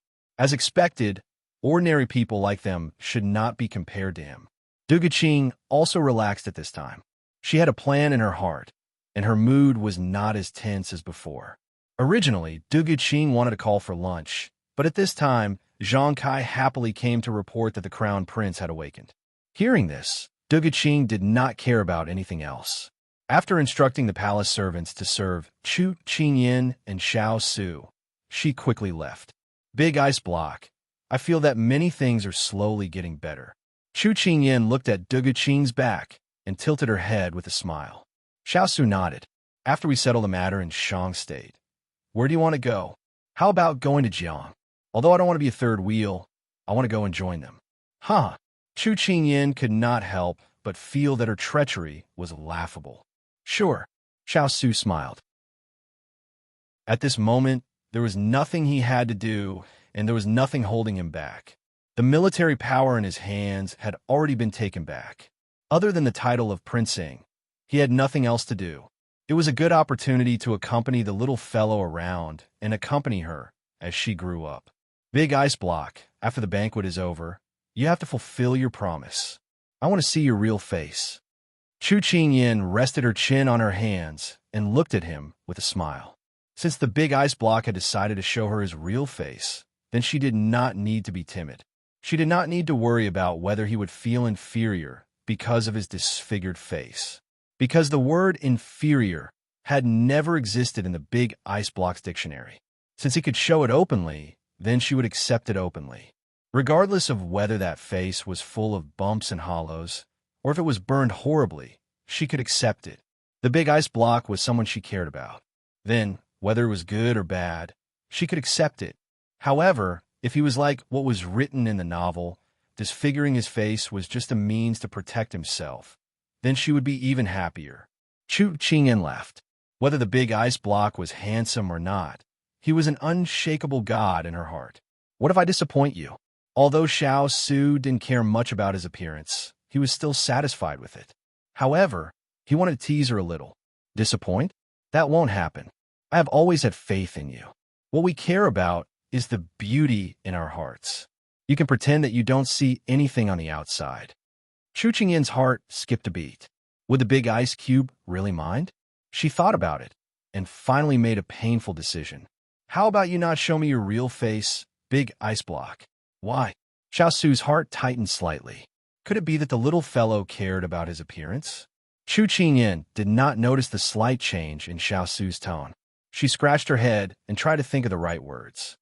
Actually, in my heart, the big ice block's image is already very high. No matter if you are disfigured or not, it will not affect you at all. Beauty is in the bones, not in the skin. At this point, Chu Qingyin suddenly laughed brightly. Big ice block. People are superficial and only look at the surface. However, I am not a superficial person. I have a pair of fiery eyes and look at the inside. So, you're the most handsome man I have ever met. Xiao Su relaxed because of her laughter.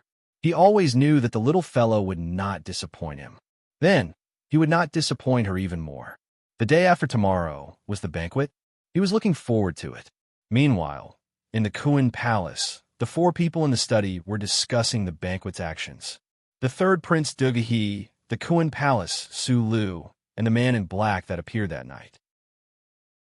As expected by Xiao Su and Chu Qingyin, they were preparing to force the crown prince to step down during the banquet. However, on the roof of the study, two people were leaning on the tiles and listening attentively to the people below. Young master, the information we received from our investigation is correct. That person was sent by Xiao Ho to deal with the King of England. I did not expect them to be able to gather so many assassins in Shang country. Xuanqi Zimo sighed. Higashio Motetsu's lips curved into a smile. His natural charm spread across his brows.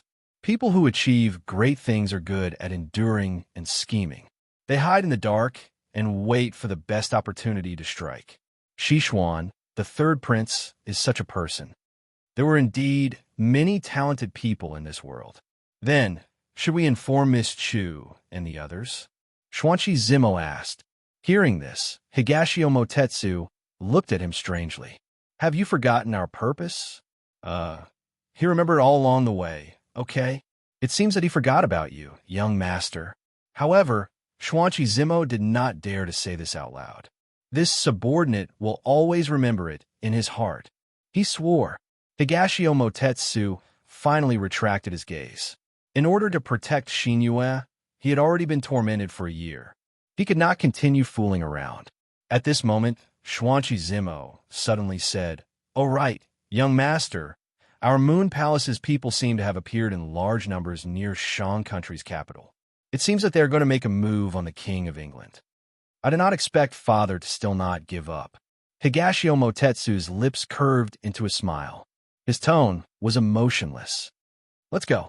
There will be a good show the day after tomorrow. Let's just wait and see. Now, accompany this young master to pick out a New Year's gift for the little girl. Higashio Motetsu stood up and left gracefully. Xuanqi Zimo scratched his head. He did not tell Miss Chu about their situation, but wanted to pick out a gift for her. This kind of master, he did not understand. Chapter 549. It was almost the eve of the new year. Even though the death of the Emperor Shang had caused the entire capital to be in mourning, the arrival of the New Year's Eve had diluted much of the sadness. Even though they didn't dare to openly decorate the streets with lanterns and decorations, the imperial court was currently in a terrible state, and no one would care about such things. Thus, the citizens still pasted up couplets and window decorations. The atmosphere of the new year gradually became stronger. The streets and alleys were filled with people wearing new clothes. Children didn't know how to worry as they ran around with windmills. Chu Qingyin and Xiao Su sat in a horse carriage as they passed through the bustling city. They returned to the inn and arranged a safe place for Father Chu and the rest to stay. Because tomorrow night was destined to be a chaotic night, Chu Qingyin couldn't bring her parents to the palace to stay with them. Thus, before the chaos in Shang was resolved, it was better for them to stay in a safe place. Looking at the lively and adorable children outside the window, Chu Qingyin smiled. It's good to be a child, carefree and worry-free. When she said this, It was as if she had forgotten that she was only a 10-year-old child. It was just that she had grown 1 year older after the new year. Xiao Su followed her gaze and saw that there were children around 8 to 10 years old playing around. He couldn't help but find her words funny. Chu Qingyin felt her head become heavy. She couldn't help but look at the person beside her. She saw his hand on her head, and his eyes were smiling. "Don't forget, you're just a child, too." She stuck out her tongue. "Have you seen such a strong child?" Xiao Su raised his eyebrows. He thought that she was envious of the children's carefree and peaceful lives. He couldn't help but think for a moment before asking, "What color do I like?" Chu Qingyin wanted to keep up with the big ice block's jumpy thinking. However, she still answered honestly, "Red." Red was blazing. It didn't just represent joy. It also represented a heart that was constantly burning. "I'll remember it." Xiao Su answered without any head or tail. This time, it was her turn to raise her eyebrows. The big ice cube was acting very strange today. However, on the second day, her room was filled with red, vermilion, peach, jujube, ruby, silver, and other different styles of clothes, shoes, hair accessories, jewelry. Chu Qingyin was dumbfounded. This is a sea of red. At this time, Xining was standing on the side with a base in her hands. Seeing Hualing instructing Xiao Lai to bring in a chest full of clothes and accessories for her master, she couldn't help asking, "Sir Hualing, what are you doing?" Hualing put his hand behind his back and pretended to be deep in thought for a moment. Then he said with a serious expression, "Master is giving the little princess clothes for the new year." Xining was confused. That's it. Actually, Hualing also didn't know why his master suddenly ordered them to go to Shan country and collect all the clothes and things for girls when he came back yesterday. They were all men and actually did this kind of thing. However, due to his master's prestige and the fact that the person they were sending was their family's little princess, they had to do it even if it was embarrassing. This was the first time their Xiao Lai cavalry went to a place filled with rouge and powder. Everyone came back with a body full of fragrance. That Liu Guang who could go 3 days and 3 nights without washing or sleeping on the battlefield took 3 baths when he came back. How pitiful. Xining felt that they were acting strange and brought water into the room. As soon as she entered, she saw her master sitting on a vermilion chest, holding a golden hairpin in his hand and biting it into his mouth. "Master, what are you doing?" Xining was shocked. "I'm trying to see if this golden hairpin is really made of gold. It's quite heavy when I hold it." In the past, she didn't pay attention to these things, but now that she had nothing to do and was thinking about traveling the world with Big Ice Cube in the future and raising such a large group of Xiao-like cavalry, it would definitely cost a lot. She thought that if these were made of gold, she wouldn't wear them and hide them. In the future, when she didn't have enough money to spend, she would just treat it as spending one item at a time.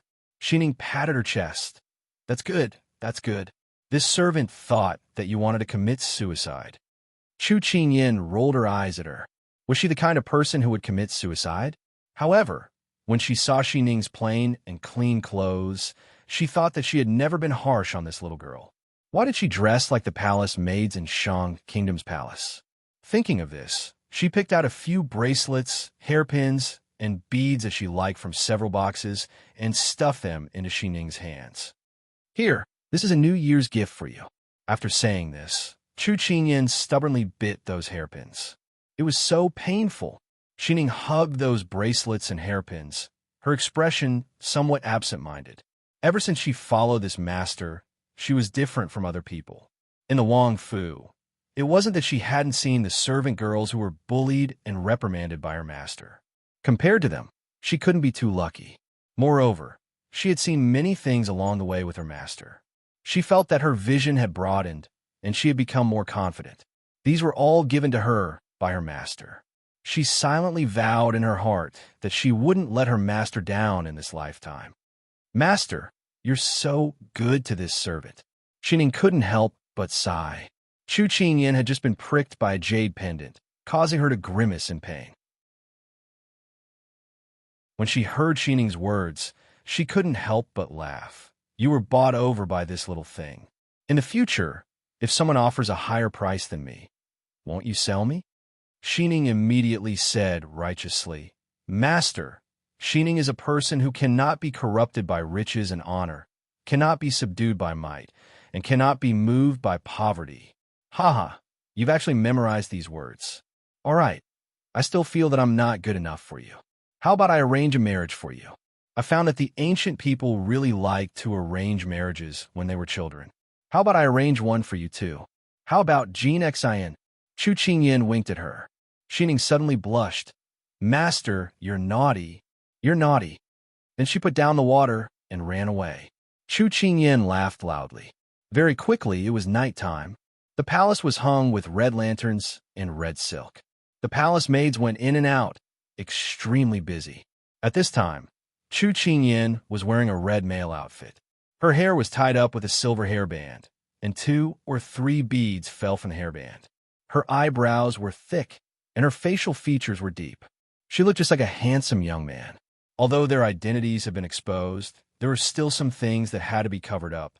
Otherwise, if news of Xishuan, Lord, and Princess Consort participating in Shang country's internal affairs got out, it would be troublesome if it was used by people with ulterior motives. Moreover, Big Ice Cube was a missing person. There were some things that should be kept low profile. What the hell was Ming Ming? Giving people the feeling of looking at flowers through the fog was a high-class thing. She liked it when people wanted to see but couldn't understand.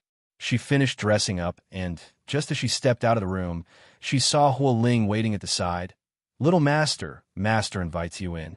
Chu Qingyin was confused. Shouldn't they be heading to the palace banquet now? Why was Big Ice Cube looking for her?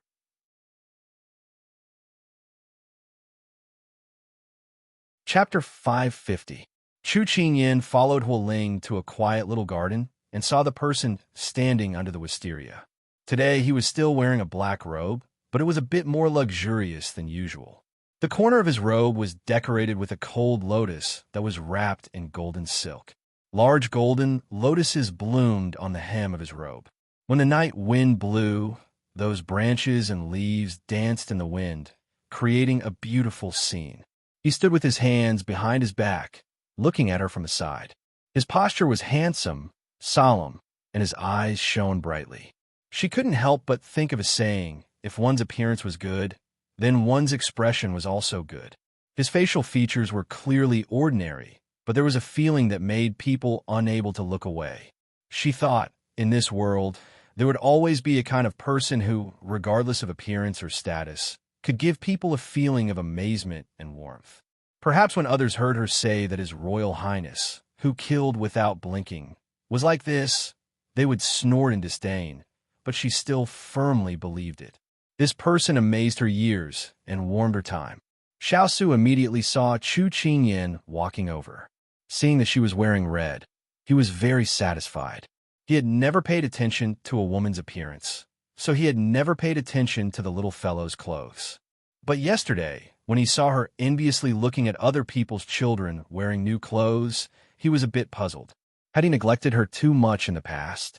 That was why he had done what he did today. He bought the most luxurious gold, silver, jewelry, clothes, shoes, and socks that women in Shang love the most. But today, when he carefully looked at her clothes, he felt that there was no difference. No matter what the little fellow wore, it would still look good in his eyes.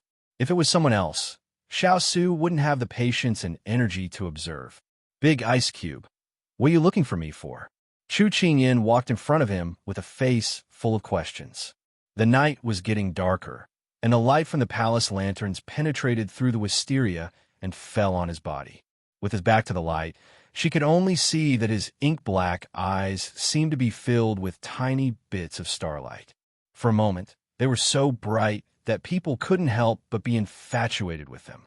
She heard him say, "Tonight's palace banquet will probably last for a long time. I thought that I wouldn't be able to give it to you in time." Things? Chu Qingyin was a bit confused. At this time, she saw him take out a golden tablet from his sleeve. It was only the size of a palm, and then handed it to her. Chu Qingyin's gaze was instantly attracted by this golden tablet. She took it. She had a habit of putting things in her mouth every time she saw golden things, so she didn't think too much of it and directly bit. This bite stunned Xiao Su, the fire spirit, and himself. Xiao Su's eyes twitched. Listening to their report, she had been testing the hardness of the jewelry in her room the entire afternoon. He was a bit confused, but now that he saw it, he was speechless. Huoling's face was filled with fear. Could it be that the little princess was so hungry that she didn't care about anything and just wanted to eat it? That was a golden tablet. It wasn't food. It wasn't food. It wasn't food. It could buy a lot of food. Huoling was already going crazy. Chu Qingyin's face was filled with awkwardness. It's over. She made a fool of herself again. It was all because she tried it too often in the afternoon that she bit it out of habit. Woo woo woo. After feeling helpless, Xiao Su still felt that he had to explain. Otherwise, if she pawned the golden tablet on a whim one day, then he would be bankrupt. This is a golden tablet. It can transfer all of my assets, including the Su family bank that is spread across the various countries, the reward from the past 10 years, the income from the dozens of shops, the harvest from the farms. Before Xiao Su finished speaking, Chu Qingyan was already stunned. She didn't know what he said next. She never knew that the big ice cube was so rich. Did she find a rich man? The answer was yes.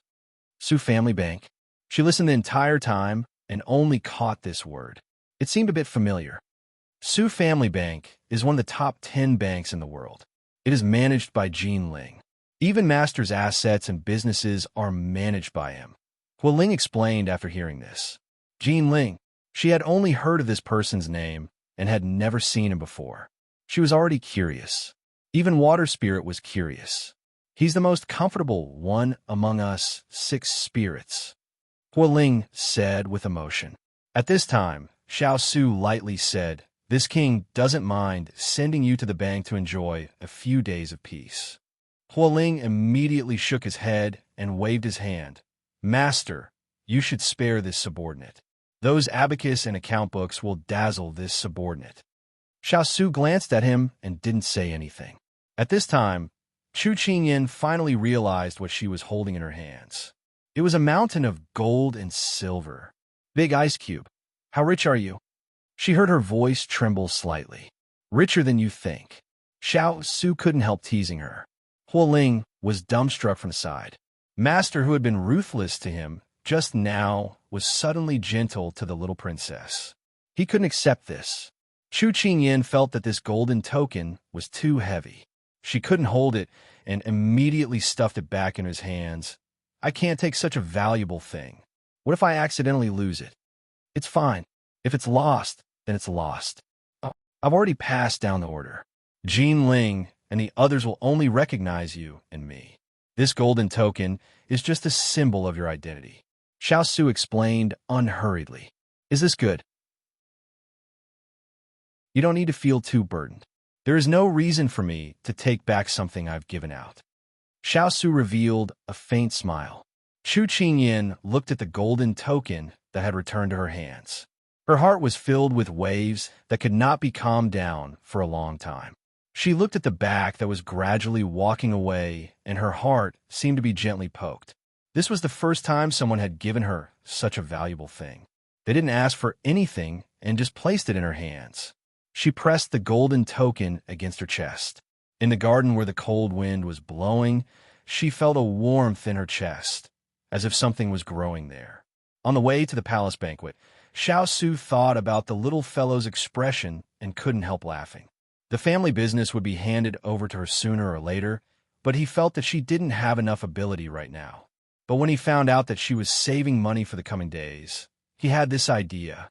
He, Xiao Su, could support her. But thinking about their conversation just now, he couldn't help twitching his eyes. Big ice cube. Then wouldn't I become the richest child in the world? You can think of it like that. Thank you, Big Ice Cube. No need to be so polite. Congratulations on growing up another year. Congratulations, you've grown another year older. He was only 21 years old after the new year. How could he be old? Huoling felt that his master, who was in a good mood, just now suddenly had dark clouds hanging over his head. He couldn't help shrinking his shoulders. His master's mood swings were so scary. The little princess loved to punish subordinates. Chapter 551. Although this banquet wasn't a grand one, the palace banquet wouldn't be too bad either. The moment Chu Qingyan entered, she saw officials dressed in official robes and sitting behind long tables with their families. It was a peaceful scene. Palace maids surrounded the entire hall like colorful butterflies, dazzling one's eyes. Below them was a burning earth dragon, making the entire palace feel as warm as spring. Chu Qingyan and Xiao Su attended this banquet as Du Guqing's close friends. At this moment, someone came to lead her to her seat. Originally, Big Ice Cube wanted to come in with her, but he was called away because Du Guqing had something to do. Not long after, hundreds of officials had gathered in the hall. Because she was young and kept a low profile, she didn't attract much attention. Therefore, she drank the tea in front of her and listened to the discussions in the hall. Hey, have you heard? His Majesty was killed by King Kuan. A minister whispered mysteriously to the person next to him. What? You heard it too? I heard it from official Yang yesterday. The minister next to him was shocked, then lowered his voice. I see. I heard it from official Liu. Official Liu seemed to have heard it from official Dong. Is this true or false? The minister also lowered his voice. I don't think it's groundless. You see, King Kuan has been speaking rudely to the crown prince recently. There's no respect in his words. Maybe he already has the intention to rebel. The minister next to him shook his head. Chu Qingyan covered her mouth with her hand as she drank her tea. Her lips curled into a smile. No matter how soft their voices were, they could not escape her ears. She realized that ever since her martial arts had improved by leaps and bounds, her eyesight and hearing had improved as well. Nothing within 30 feet of her could escape her ears. It seemed that she had already created public opinion. When the time came, she just needed to add fuel to the fire at the banquet to ignite suspicion. The mission that Big Ice Cube gave her tonight was very simple. It was to protect Du Guqing and learn more. She had just finished her cup of tea when someone sat down beside her. It was Yi Lingfeng. Why are you here? Chu Qingyan was slightly surprised. I'm a little worried about little Qing. Yi Lingfeng looked a little worried. He had a token in his hand, so he could enter without any obstructions. When Chu Qingyan heard him calling her Xiao Qing and Xiao Qing more and more smoothly, she was a little surprised in her heart. Although the person in front of her acted as carefree and unrestrained as when they first met, she could clearly feel that the pair of peach blossom eyes no longer had the previous cynicism. Instead, it was like the peace after 1,000 sails. She thought, the runaway wild horse is finally going to settle down. At this moment, Xiao Su also sat down. He was not surprised to see Yi Lingfeng. He turned to look at Chu Qingyan and said, 1 hour later, pay attention to the situation. All right, Big Ice Cube meant that the plan would start in an hour, so they had to pay attention to see if anyone was taking advantage of the opportunity to assassinate them. Yi Lingfeng asked, is there anything I can help with? Protect yourself and the people you want to protect. Xiao Su raised his wine cup and heard his question. He could not help but look at him and tease him. Although he knew that his good friend was teasing him, it was also the truth. Yi Lingfeng nodded and did not say anything else. Soon, Du Guqing, dressed in the crown prince's palace robes, entered the hall surrounded by the crowd. Greetings to your highness. Everyone bowed in greeting. My beloved subjects, rise. Du Guqing sat on the dragon throne and raised her hand to everyone. After everyone was seated, Du Guqing scanned the crowd and looked puzzled. Why don't I see King Kuan and fourth royal brother? Were they delayed on the way? When she said this, the officials looked at each other. It was disrespectful to appear later than the crown prince at such an important moment. Chu Qingyan saw everyone's reaction and laughed inwardly. These two would probably be delayed for a long time before arriving. Third prince stood up and said, Royal brother crown prince, third uncle might have been delayed by something on the way. Please forgive him. People in fourth prince's faction also said so. Du Guqing looked magnanimous. It's all right. Third uncle is an elder. As juniors, we should understand. Fourth royal brother's residence might be further away. It's all right. It's just that it's not a good idea to keep everyone waiting. Let's start the banquet. When the officials heard Du Guqing's words, they admired this benevolent crown prince. At the same time, They did not like King Kuan and Fourth Prince. No matter how arrogant they were, no matter how far their residence was, how could it be big enough for such an important occasion? Just as Dugu Qing's voice fell, someone hurriedly ran in. Your Highness, bad news. Fourth Prince quarreled with someone in the brothel and even injured someone. This has aroused the public's anger. A guard knelt in front of Dugu Qing and reported. When he said this, the entire hall was in an uproar. What's going on? Dugu Qing pretended to be surprised and asked. Fourth Prince went to participate in the selection of the top courtesans in the capital. After getting drunk, he had a disagreement with someone. Then, he got his guards to beat the other party up. Now, the other party won't let Fourth Prince leave. Now, a group of people are still causing a ruckus on the river. The guard reported in detail. To be able to open brothels in the capital, there must be someone behind them. So this time, Xiao designed a good show based on Fourth Prince's licentious nature. He made him offend a few aristocratic families in the capital at the same time. Moreover, the selection of the top courtesan was held on the river. With Xiao around, it was wishful thinking for Fourth Prince's people to spread the news. So, no one found out about it.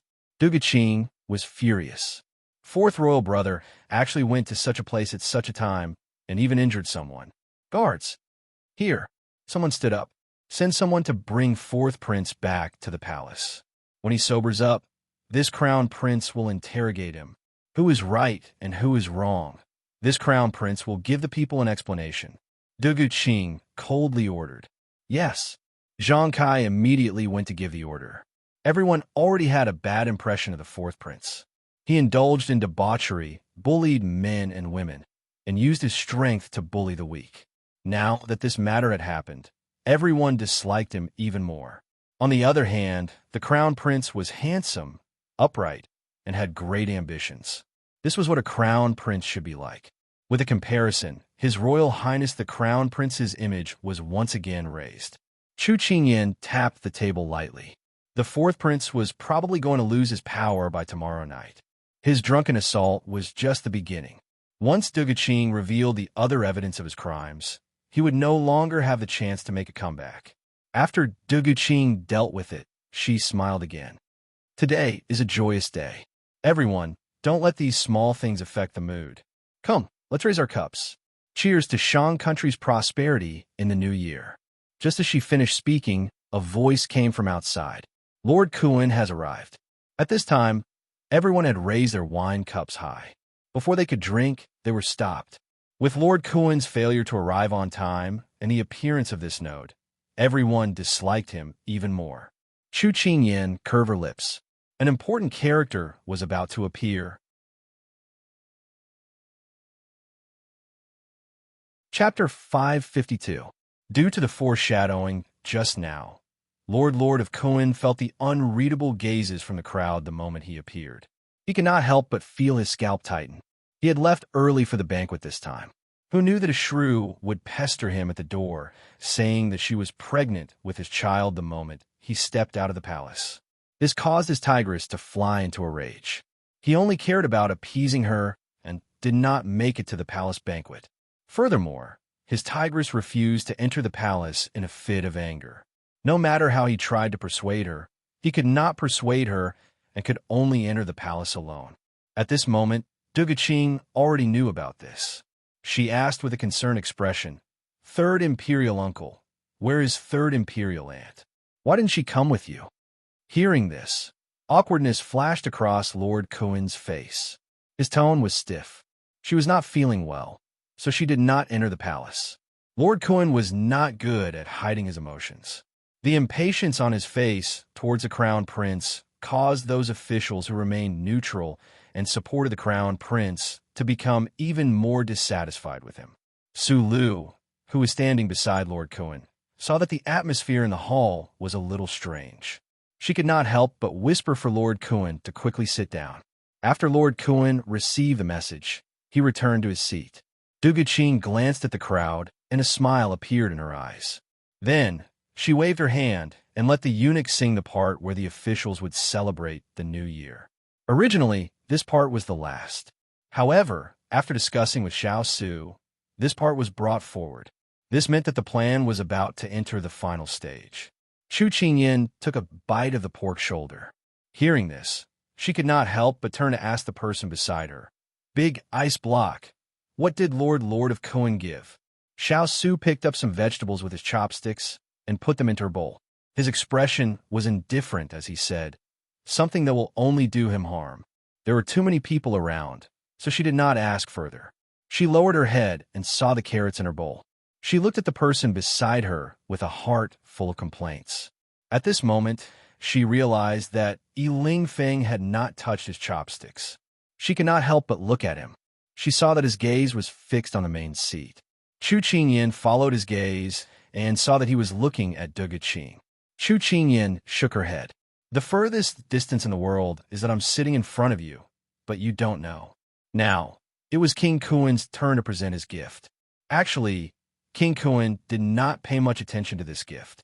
This was because their original plan was to make things difficult for the crown prince during the song and dance performance not long after the banquet started. Who knew that things would go wrong from the moment they left the banquet? Now, their plans were disrupted. Su Lu told him that there was a change in the plan. They would only take action after the gifts were presented. Only then did King Kuen suppress his emotions. At the same time, he sent someone to inform the third prince. King Kuen brought a box forward and said, Your Highness, this is the scripture that my wife copied. I hope it can bless our Shang nation with good weather and the safety of Guitai. Du Guqing's face was filled with joy. She let someone take the box and said, Thank you for your kindness. May I know what scripture third imperial aunt copied? This. King Kuen looked troubled. How would he know what was written inside? This afternoon, she suddenly said that the coral birthday painting that she had prepared was missing. He did not know who suggested that she use the scripture that she copied every day to replace it.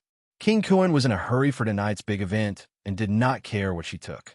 However, he did not expect the crown prince to not follow the rules. He felt that he was in a passive position now. King Kuen's expression had already told everyone that he did not care about this gift at all. There was no sincerity at all. Bad review.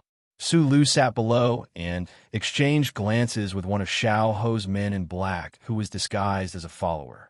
She suddenly felt that something was wrong with today's events, but she couldn't tell what was wrong. Du Guqing looked at King Kuen's expression and smiled. However, it quickly disappeared. She said with an unnatural expression, Third Imperial Uncle doesn't know either. Let's open it and take a look. I heard that Third Imperial Aunt has good handwriting. Let me take a look. King Kuen felt that something was out of his control. However, he did not know how to correct it. He could only let Du Guqing do as she wished. Is it starting? Chu Qingyin put down her chopsticks and looked at everything in the hall with full attention. At this moment, the officials were still eating and drinking. The hall was filled with joy. Chu Qingyin heard Big Ice Cube's deep voice and replied, Yes. She immediately entered a state of high alert. Du Guqing took out a stack of papers from the box. Originally, she was casually flipping through them, but when she saw the words on them, her expression suddenly changed. Then, she quickly skimmed through the papers, and the expression on her face became worse and worse. When the officials in the hall saw her expression, they couldn't help but stop. They had no idea what had happened. Even King Kuen was baffled. At this moment, Du Guqing looked coldly at King Kuen. She suppressed her anger and said word by word, Third Imperial Uncle, you deceived the Emperor and colluded with Third Imperial Brother to murder my Imperial Father. You colluded with the officials to usurp the throne. The evidence is conclusive. What else do you have to say? Crown Prince, don't slander me. Although you are the Crown Prince, I am still your Imperial Uncle. Please speak more politely. King Kuen's expression turned serious. Although the Crown Prince said that he did it, he could not admit it. Slander me? Du Guqing sneered. Then, she waved the letter in her hand and said, It's written in black and white. It has your handwriting and your seal. How can it be fake? Take a look for yourself. After Du Guqing finished speaking, she threw the letter in her hand from the main seat. The paper was too light. It flew out when it was thrown. Some landed at the feet of the officials. When someone picked it up to take a look, their hands trembled. This one was about how to secretly transport the white tiger over from Nansong Kingdom. Another one was about how to arrange for people to hide in the forest with the officials in charge of the hunting ground. There is also this one about how to mobilize the officials to force the crown prince to abdicate the throne and how to assassinate the crown prince who was traveling on the road. Not only was there King Kuin's handwriting, there was also the third imperial prince's seal. The plot was about killing his brother and father. The methods were so cruel that it made one's hair stand on end. Duguqing looked at King Kuin and the third imperial prince with hatred. Don't blame imperial sister for suddenly being assassinated. It turns out that your target was me. Imperial sister was innocently implicated. If you didn't accidentally take the wrong scripture, I and the officials would still be in the dark. Third imperial uncle, third imperial brother, my imperial father has treated you well. You actually used such a method to repay him. Do you still have affection in your eyes? Do you still have humanity? Things had already come to this point. King Kuin was no longer afraid of falling out with them. There was no way out now. He sneered. Affection? Humanity? Were those? Is it comparable to ascending to the throne? Su Lu, who was at the side, originally wanted to hint to her lord to calm down and not fall into their trap. However, she didn't expect her lord to confess without being pressed. The atmosphere froze, as if a fight was about to break out. Chu Qingyin's hand was already on the soft sword at her waist. Chapter 553.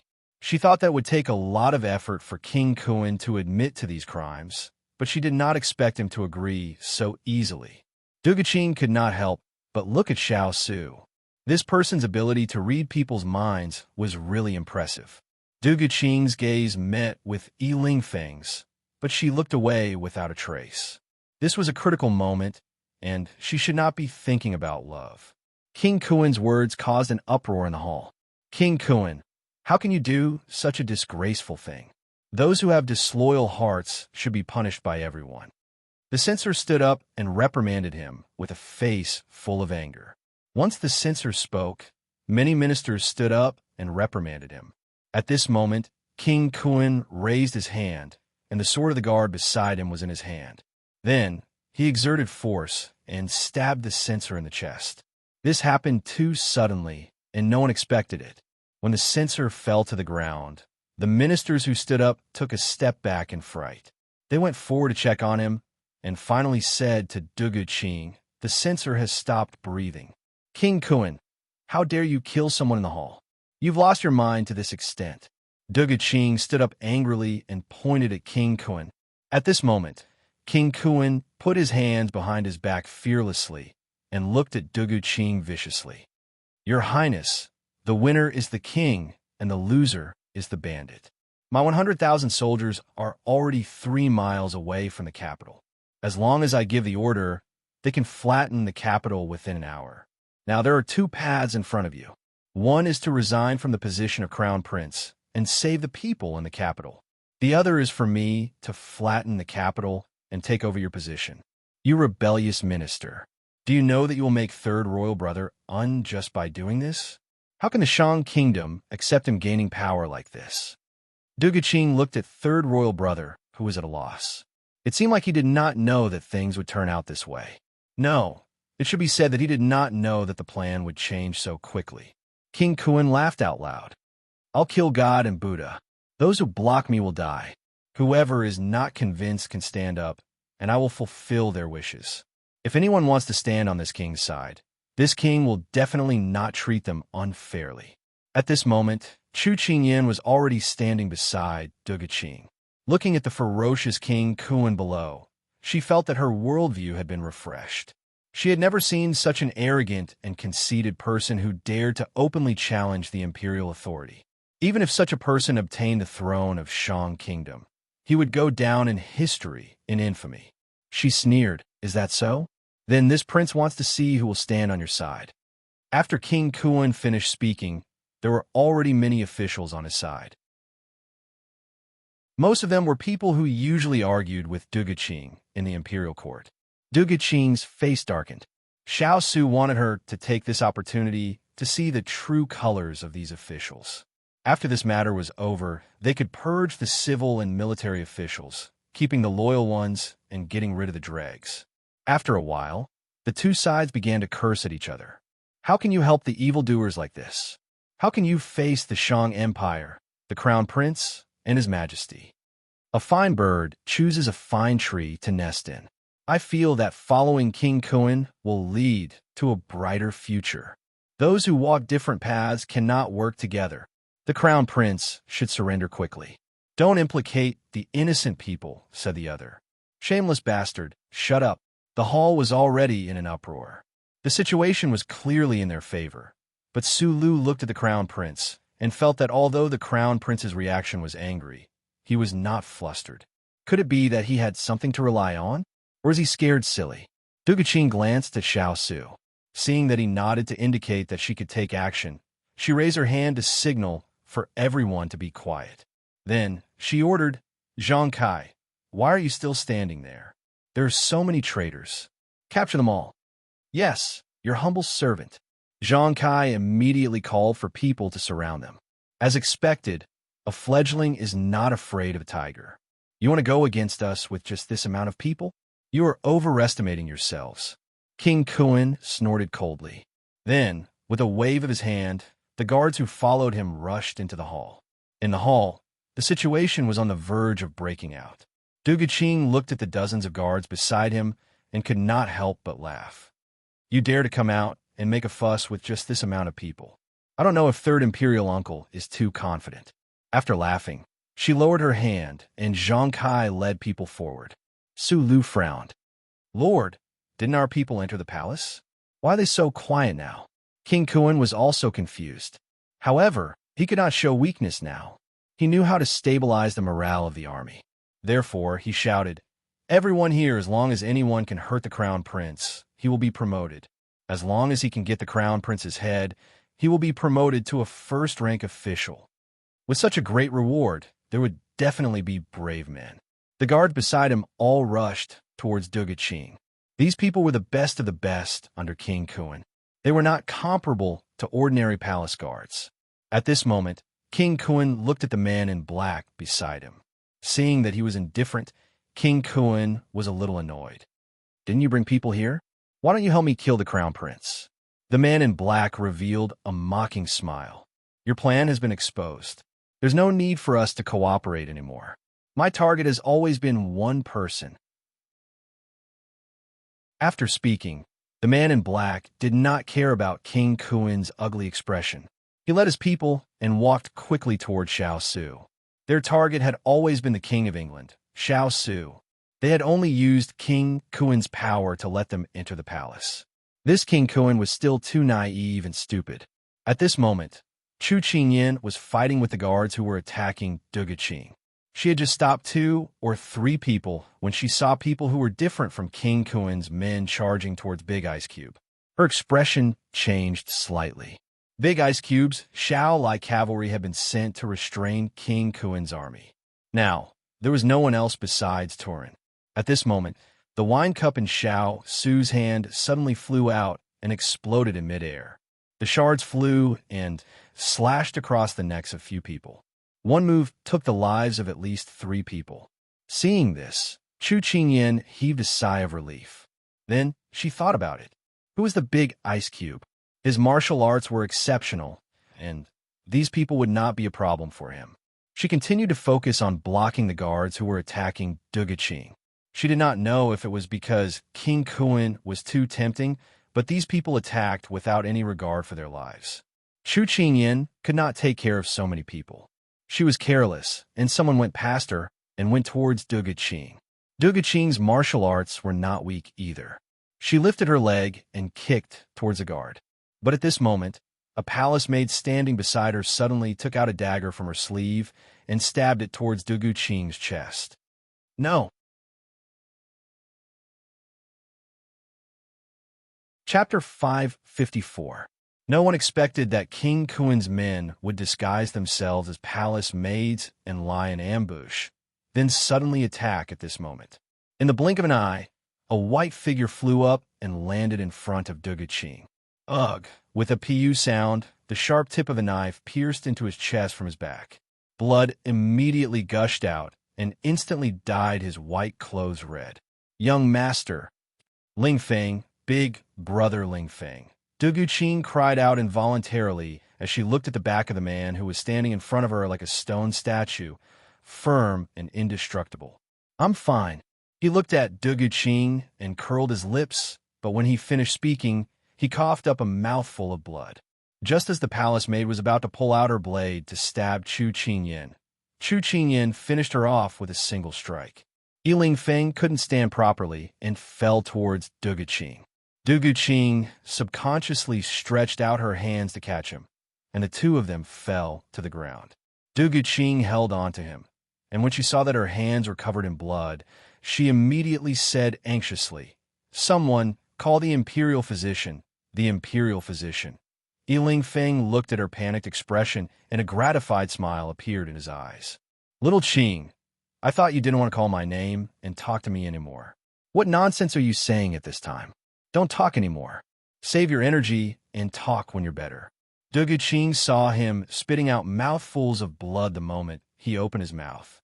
She was so frightened that she didn't know what to do. "No, I'm afraid that if I don't say it now, I won't have another chance to say it in the future." Ling Feng shook his head. His voice was very weak, as if he would stop breathing the next moment. Duguqing's tears fell immediately. "Big brother Ling Feng, I beg you, don't say it anymore. You're the only son of the Yi family in 3 generations. If you leave just like that, what will happen to the Yi family? Also, what will happen to me?" Ling Feng held her hand and smiled reluctantly. "It's all right. My father is still young and can have another child with my mother." "What nonsense are you saying? It's not funny at all." Duguqing cried uncontrollably. Who would have thought that the person who was smiling at her just now would be lying in her arms in the blink of an eye, barely breathing? "Xiao Qing, I'm sorry. I made you sad before, and I'm still like this now. It can be seen that I'm really not a good person." When Ling Feng said this, he couldn't help but cough a few times. He didn't care about wiping the blood from the corner of his mouth. He raised his other hand and struggled to wipe the tears from the corner of her eyes. Unfortunately, the tears were like a broken string of beads. No matter how hard he tried, he couldn't wipe them all away. "Xiao Qing, if I say that I regret it, will you give me another chance?" He looked into her eyes and smiled. "Ling Feng, what right do you have to say that you don't want it? Was it because I was too shameless in the past that you thought I would always wait for you?" Duguqing looked at him, sobbing uncontrollably. After spending half a year together and chasing after each other for 3 months, all of her obsessions had been destroyed and all of her love had been abandoned. She had thought that it was impossible between them. Who would have thought that at this moment, lying in her arms with his life hanging by a thread, he would give her hope and tell her that he regretted it? "What right do you have? When you were healthy and safe, you didn't tell me. What right do you have? When my life was hanging by a thread, you came to take the knife. You hurt me so deeply. What right do you have to die for me?" Hearing this, Ling Feng's eyes darkened. He mocked himself. "That's right, I was too confident. If it was anyone else, they would have already stabbed me. I'm so cold-blooded, heartless, and fickle in love. How could the heavens let me live a carefree life and then let me happily meet someone I like and spend the rest of my life with her? Xiao Qing, I'm sorry. I've let you down in the end." He slowly retracted his hand. What right did he have now? Suddenly, his hand was held. Ling Feng's eyes widened. Those peach blossom eyes were filled with astonishment.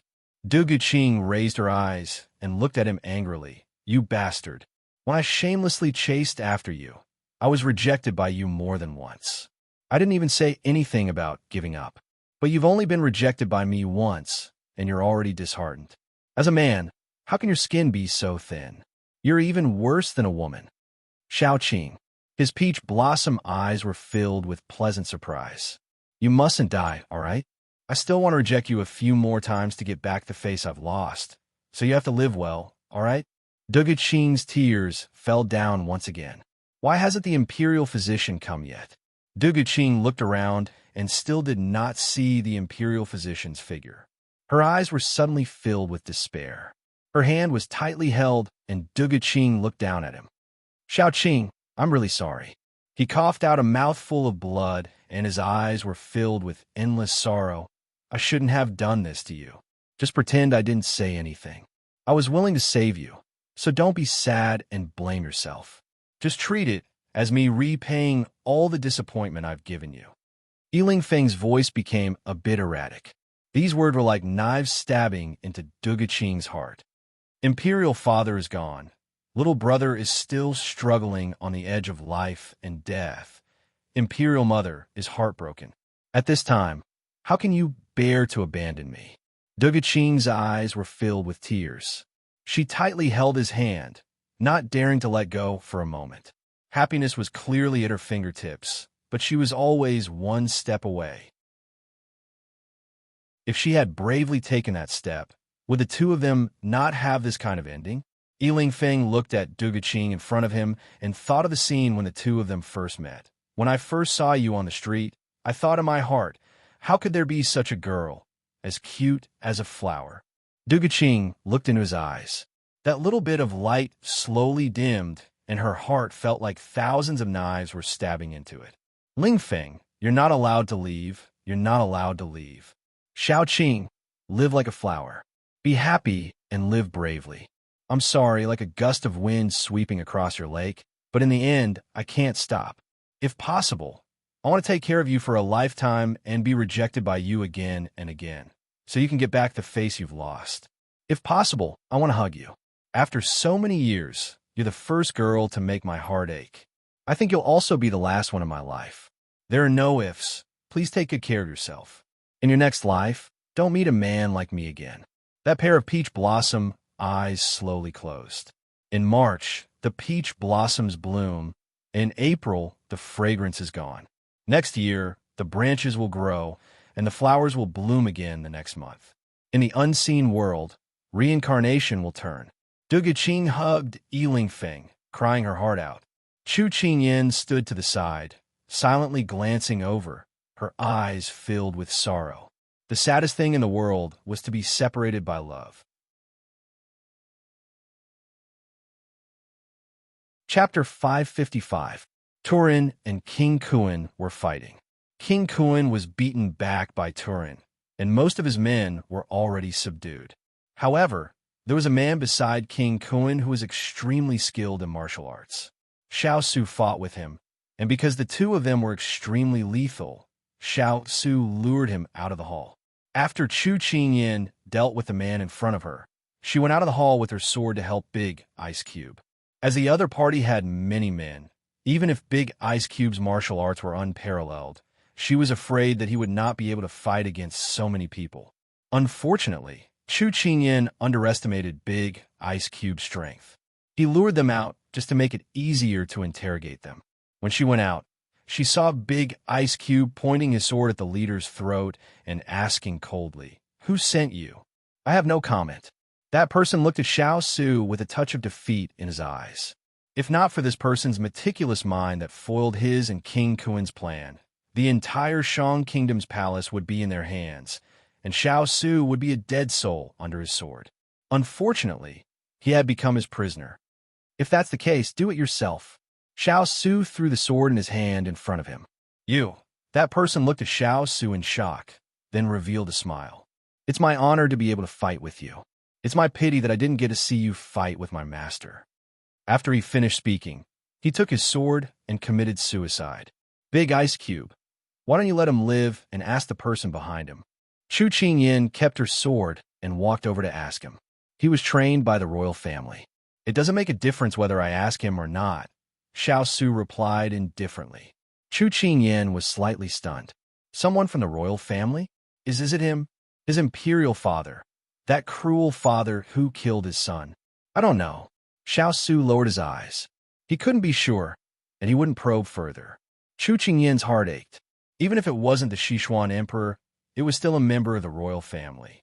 The truth was cruel, so it was better not to know, right?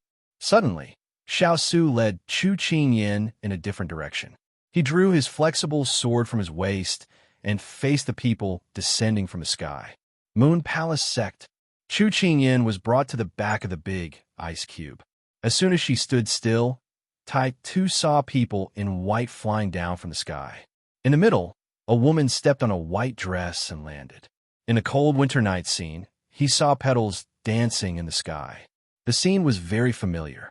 Weren't they the people who said something about the Suicide Squad in Sichuan? I didn't think that after 3 months, His Royal Highness would still remember me. The woman in the lead landed. Her snow-colored flower-painted cloak was wrapped around the back of her hand. Her fingertips rested on it, and she didn't hide her charm at all. Everyone in Jianghu wanted to kill Absolute Killer Mei Ji. She was the Moon Palace Sect's Suicide Squad protector and the snow-robed woman who stopped the big ice cube. This king only remembers your symbol. Xiao Su looked at the weapons in their hands. They all had the word moon on them. Absolute Killer Mei Ji's expression turned ugly. It seemed that she was thinking too much. The big ice cube's poisonous tongue was always on display in front of the enemy. The moment he opened his mouth, he killed the enemy's arrogance. Chu Qingyan was very satisfied. I definitely won't let you leave alive today. Absolute Killer Mei Ji gave the order, and the people behind her raised their swords and moved towards them. If these people in front of them weren't here to assassinate them, Chu Qingyan would feel that the fluttering white clothes and long hair in front of her, and if there was a bit of white fog, it would be like a gathering at the Jade Lake. Unfortunately, these people were all cold and emotionless. Every one of them was a killing move. Xiao Su didn't even frown. He directly swung the long sword in his hand. The sharp edge of the sword met the attack head-on. Chu Qingyan wasn't willing to be outdone. She also tangled with these people from the Moon Palace sect. He didn't know if it was because the detoxifying herbs this time had the effect of increasing his power, but Xiao Su found that every time he attacked tonight, the power was a bit stronger than before. Although the people from the Moon Palace sect had all been trained to be strong, in Xiao Su's eyes, they were like moths to a flame. One by one, they were sent flying. Absolute Killer Mei Ji was originally very pleased with herself. This time, there was only one weak woman by Xiao Su's side, Chu Qingyan. She didn't expect that this weak woman wasn't weak at all. Not only did she injure several of her trusted subordinates, but she also injured Xiao Su's side. She had lost more than half of her people. It wasn't that her people were idiots, but this person was really too strong. Absolute Killer Mei Ji couldn't help but pinch the silk cloth in her hand and fly toward Xiao Su. While he was dealing with the people in front of him, she attacked his back. Xiao Su seemed to have eyes on the back of his head. He finished off the people in front of him with a single sword. Then, he turned around and hit her with a palm. She had used all of her power, but she couldn't match half of his power. Absolute Killer Mei Ji felt that the moment the two of them collided, the meridians in her body suddenly broke. She couldn't help but spit out a mouthful of blood. Her whole body fell heavily to the ground. Xiao Su didn't hesitate. The sword in his hand went straight towards her. Absolute Killer Mei Ji's eyes widened. She didn't expect that she would die here today. But at this time, a leaf flew toward Xiao Su. Xiao Su recognized the hidden weapon in the air. He retracted the sword in his hand and blocked it in front of him. That leaf hit his sword. After the force was removed, it fell to the ground. Chu Qingyan had already returned to Xiao Su's side. She frowned as she looked in the direction the leaf came from. Who was it this time? She saw a dark purple figure flying in the air. He somersaulted in the air and landed in front of Absolute Killer Mei Ji. A purple veil covered his face, revealing a pair of flirtatious phoenix eyes. His expression was as cold as a knife. His body was shining, and there seemed to be a glazed light flowing in his eyes.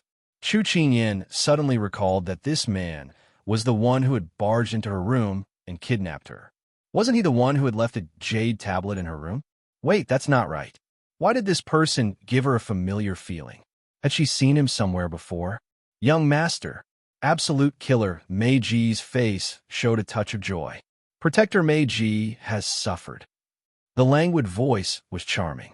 After that person answered, he was slightly stunned. Oh no, he forgot to change his voice. Chu Qingyan's eyes widened. This voice. Higashio Motetsu? Higashio Motetsu couldn't help but look at Chu Qingyan. Seeing her looking at him with a face full of shock, his eyes showed a touch of frustration. He was still discovered. He reached out and took off the purple veil on his face. Then he smiled. His smile was a bit bitter. "Little girl, we meet again. You're the Moon Palace sex young master?" Chu Qingyin's mind was filled with the way absolute killer Mei Ji addressed him. Something seemed to be broken in the depths of her eyes. "I didn't expect to be exposed so quickly. Little girl, let me introduce myself again. I am Higashio Motetsu, the current young master of the Moon Palace sect." Higashio Motetsu raised his hand and waved at her. Since it had already come to this point, then he might as well be frank. Chapter 556. The person in front of her was a peerless beauty with an enchanting smile. It should have been a pleasing scene, but in Chu Qingyin's eyes, it was a deep thorn in her side. "You told me before that you are not a member of the Moon Palace, and that your father has long since retired. It's fake. You said you're not the young master of the Moon Palace. In order to not make you suspicious, you said you approached me without a motive. I lied to you." Higashio Motetsu hesitated for a moment, then finally sighed and replied.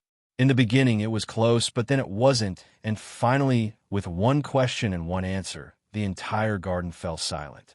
Although Xiao Su had never seen daunting Wanyu before, he had only heard the conversation between him and the little fellow. He had more or less guessed the identity of this person, as well as their past. The little fellow knew someone, but he did not know. It was a terrible feeling. But seeing the little fellow's grief and indignation at this time, he could not help but put away his displeasure first. He sheathed his sword and walked to her side. He stood by her side and supported her with a full stance, silently telling her that no matter how many wolves, tigers, and leopards there were in this world, he would never leave her. Chu Qinyin closed her eyes, then opened them. The desolation in her eyes had disappeared, replaced by a cold alienation. "All right, I have nothing else to say. Thank you, young master of the Moon Palace, for your answer." Chu Qingyin's tone did not carry any emotion, but a faint self-deprecating smile hung at the corner of her mouth. Higashio Motetsu felt that a chasm had suddenly been drawn between the two of them, and then gradually drifted apart. A touch of sorrow flashed through his phoenix eyes. "Little girl, why didn't you continue asking? I did not give the order of death. I did not intend to kill Xiao Su. I approached you with a motive, but that does not mean I want to hurt you. But why didn't you continue asking? Because we were on different sides. Did you have to draw your swords against him?" He saw her draw her sword and pointed at him, without any hesitation in her eyes. His heart suddenly felt like it was being squeezed. Xiao Su stood by her side and could feel the sorrow emanating from her. The feeling of being betrayed must be very uncomfortable. Now, for him, you have to draw your sword against a friend of the past. This is too difficult for you. Xiao Su raised his hand to hold her hand, then pulled her behind him, then looked at Higashio Motetsu with a serious expression. "Young master of the Moon Palace, what advice do you have for me?" Higashio Motetsu. He looked at Xiao Su, then smiled, and said, "Xiao Su, sword." Xiao Su sheathed his sword and looked at him. "I'd like to hear the details. The Moon Palace has issued a kill order. Once it is issued, it will not stop until one of us is dead. I can take back the order, but I hope that your highness can show some sincerity." Higashio Motetsu smiled, and his charm was unparalleled. "Young master, you can't take back the order. The Moon Palace has never had such a precedent." Meiji immediately tried to stop him when she heard this. "You dare to refute my words?" Higashio Motetsu raised his eyes, and his gaze was cold. Meiji immediately fell silent. This young master always had a smile on his face, but no one in the sect dared to disobey him. Chu Qinyin listened to him and lowered her head. As expected, he had a motive. Xiao Su glanced at the person beside him and felt her depressed mood. He thought for a moment, then said, "What do you want?" "The Heart Moon Protection Mantra." Higashio Motetsu looked at him and said word by word. Xiao Su frowned slightly and searched for these words in his memory. Later, he remembered that he had accidentally obtained a manual in Jiangnan. It was a pity that it was not the same as his martial arts, but because it was a gift from an old friend, he kept it. All right, but that item is not with me, Xiao replied calmly. Higashio Motetsu smiled. There's no rush. As long as the deal is done, you can take it whenever you want. I believe in your highness's integrity. All right, Xiao nodded. After almost a year of searching, this time it was finally complete. Higashio Motetsu's heart was filled with joy, but when his gaze fell on the red figure, the joy in his heart faded. Little girl, I didn't think that the most innocent person would be hurt in the end. Higashio Motetsu looked away and said, I will give you the address in the future. I will wait for your highness good news. With that, he waved his hand and left with his disciples. Her white muslin dress fluttered in the air, just as elegant as it had been before they came. Xiao turned and looked at the person with her head lowered. Qingyan, you owe me an explanation. Chu Qingyan stilled slightly and recovered from her sadness. She raised her head to look at the person in front of her. She knew that when the big ice cube asked her in such a serious tone, it meant that he was angry. She pursed her lips and told him about her encounter with Higashio Motetsu and what happened next, including how she recognized him as the man in black who had snuck into the palace. Xiao listened to her slowly talk about these things, and his heart was complicated. So the little fellow had hidden so many things from him. But thinking about it, the little fellow was not his pet and should have the right to make friends independently. It was just that he felt uncomfortable. But he could see that she was sad because she had been betrayed by her good friend. He felt that from what she said, Higashio Motetsu had many opportunities to attack her, but he did not. Instead, he helped her many times, so he should not have any bad intentions towards her. But he felt that there was no need to tell her this. He put a hand on her head and said softly, It's okay. We can make more friends. It's fine as long as we are sincere. Chu Qingyan thought that he would scold her for hiding so many things from him. If she had told him earlier, then Higashio Motetsu's identity would have been exposed, and the Moon Palace would not have tried to assassinate them again and again. But she asked herself, if she knew that Higashio Motetsu had lied to her, would she have told the big ice cube? She did not know, but the big ice cube's words made her feel much better. Big ice cube, I make friends with my heart. I blindfold my eyes and trust someone. But if there comes a day when I'm betrayed or hurt, I'll accept it. But there won't be a second time. She bit her lips and looked disappointed. You learn from your mistakes. Xiao stroked her long hair and comforted her. But I still feel sad. Chu Qingyan pursed her lips and her voice was a little hoarse. Then, I'll lend you my shoulder. Xiao raised his eyebrows. He was not good at comforting people. Chu Qingyan chuckled when she heard that. The big ice cube was so cute. She stretched out her hands and tilted her head. Just hug me, and use your warmth to dispel my coldness. Let me believe that in this world, other than using people, there is also warmth. Xiao curled his lips and pulled her into his arms. Chapter 557. Big Ice Cube. Why did you agree to his request? Our valiant cavalry is not afraid of the Moon Palace. Who xin you? He tried his best to get it. Is it important? Chu Qingyan leaned into his embrace and asked in puzzlement. Xiao replied, The heart-protecting moon is a treasure to others, but not to me. Since he wants it, I'll give it to him. It's worth it to exchange a useless book for a relentless pursuit. The valiant cavalry has no interest in fooling around with these people.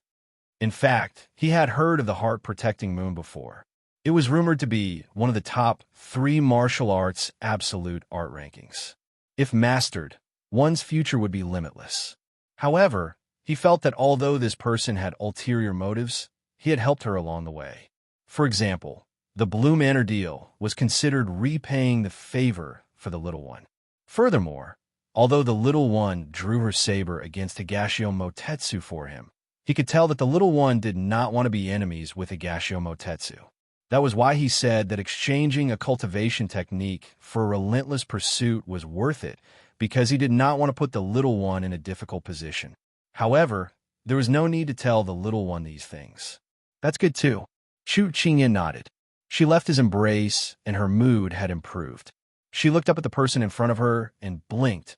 Big Ice Cube, you promised to let me see your true face on New Year's Eve. Xiao Su raised his eyebrows. Now, Chu Qingyin suddenly recalled that they were still in the Shang Empire's imperial palace. She regretted her words. Then I'll go back later. She did not want too many people to see the Big Ice Cube's true face. Okay. Xiao Su nodded. At that moment, Turin walked over. Master, King Kuin and his men have been captured. We succeeded in luring the enemy. Very good. Let Huling and the rest return after they are done with those people. Xiao Su instructed. Yes. Turin nodded. By the way, young master, Chu Qingyin suddenly remembered and immediately asked, Turin, how is young master E? Is it true? Turin replied, young master, he lost too much blood and fainted. However, the injuries on his back are too severe. Ethereal said that he was not confident that he could save him. It all depends on his will. Chu Qingyin heaved a sigh of relief. All right, as long as he's still breathing, there will be a way. She couldn't bear to see a lover end up like a ghost. Xiao Su's expression was grim. No matter the cost, we must make sure he survives. Yes. Turin nods. Yiling Feng is one of Master's few good friends. They won't let anything happen to him. It was already late at night. Chu Qingyin and Xiao Su returned to their room. At this moment, Chu Qingyin was holding a bottle of potion in her hand. It was said that once dipped in the potion, it could peel off the human skin mask on Big Ice's face and reveal his true appearance. Chu Qingyin's fingers were trembling. She was both anticipating and afraid. Xiao Su could sense her emotions and couldn't help but find it funny. However, he didn't say anything. Chu Qingyin had already torn off the mask between his brows. She saw the jade-like, smooth skin on his forehead and the sword-like eyebrows that were neither thick nor light. Her fingers paused and continued downward. His long and narrow eyes were slightly closed. His long and curly eyelashes were curled. He was even more beautiful and slender than a woman. Chu Qingyin was jealous. Why was it longer than hers? She couldn't accept it. However, her hand didn't stop. It continued slowly. All the way down, it was a tall nose and thin lips. As she was very close, she could only see part of him. When she took off the human skin mask, she was already stunned. Who was this young master that could cause the downfall of a country?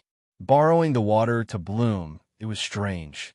The water was the bones, and the jade was the flesh.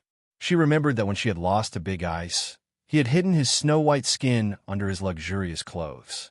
However, she didn't expect that at this moment, when he took off his mask, the skin on his cheeks would give people the same feeling. Handsome eyebrows and slender eyes. He looked around. His eyes were like black jade, filled with a river of stars. The specks of light were even more resplendent under the candlelight. The spring breeze melted his eyebrows. His lips seemed to be stained with the morning dew, flickering with light. Exquisite eyebrows and eyes. His nose was like a hanging beam.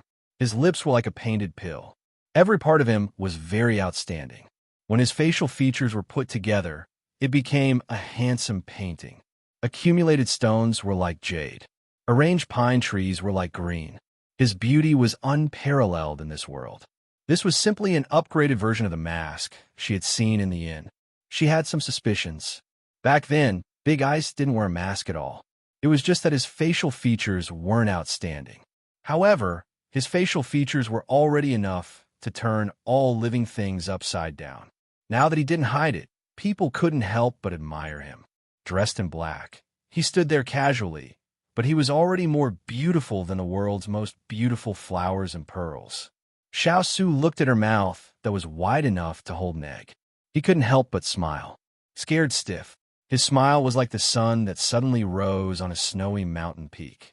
A layer of golden light shrouded the snow, reflecting dazzling light. Chu Qingyin couldn't help but answer, "You're stunning." After blurting it out, she realized what she had said and couldn't help but blush. Xiao Su couldn't help but smile when he heard this. The little fellow's reaction was quite interesting. Perhaps she was already used to his appearance, or perhaps she didn't care much about it. Xiao Su didn't pay much attention to his own appearance. However, seeing the little fellow's reaction, he was quite satisfied with his own appearance. However, as a man, appearance was not very important. Strength was what mattered the most. He could rely on his own strength to gain a foothold in the world. Whether his appearance was good or bad, it was just a bonus. He stretched out his hand and waved it in front of her. It's time to come back to reality. Suddenly, his hand was hugged by her. When he raised his eyebrows in confusion, he heard her mutter to herself. So my big ice block is a tall, rich, and handsome man. I've hugged a thigh. Xiao Su smiled when he heard this. Big ice block, it's a good thing you covered your appearance. Otherwise, you would have been knocked out by fruits when you went out. In ancient times, there was a phenomenon. If a man was very outstanding, people would throw fruits at them to express their admiration and pursuit. Chu Qingyan thought of this scene and was a little shocked. You think that people would dare to throw things at me? Xiao Su hooked his lips. Chu Qingyan thought of how this person was cold and unapproachable in front of outsiders. Perhaps those people only dared to look at him from afar and didn't dare touch him. However, in the future, Big Ice Cube, your appearance will attract too much attention. You'd better cover yourself up. Chu Qingyan shook his arm and said righteously, who knew that she had her own selfish motives and didn't want others to see the big ice block's appearance. Xiao Su had never cared about his appearance. He agreed without hesitation. It was very late at night. After Xiao Su sent the little fellow out, he couldn't help but laugh and was about to close the door when he saw someone who surprised him. Mr. Raw. Chapter 558.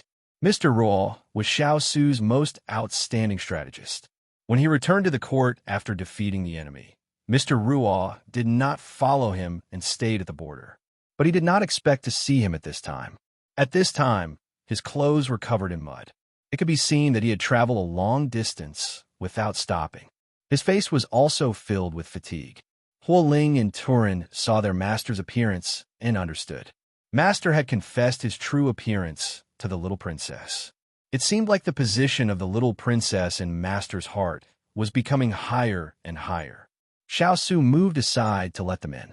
Huo Ling and Turin, who followed behind Mr. Ruo, also came in. Xiao Su first poured a cup of hot tea for Mr. Ruo to let him catch his breath. Then he turned to Turin and Huo Ling.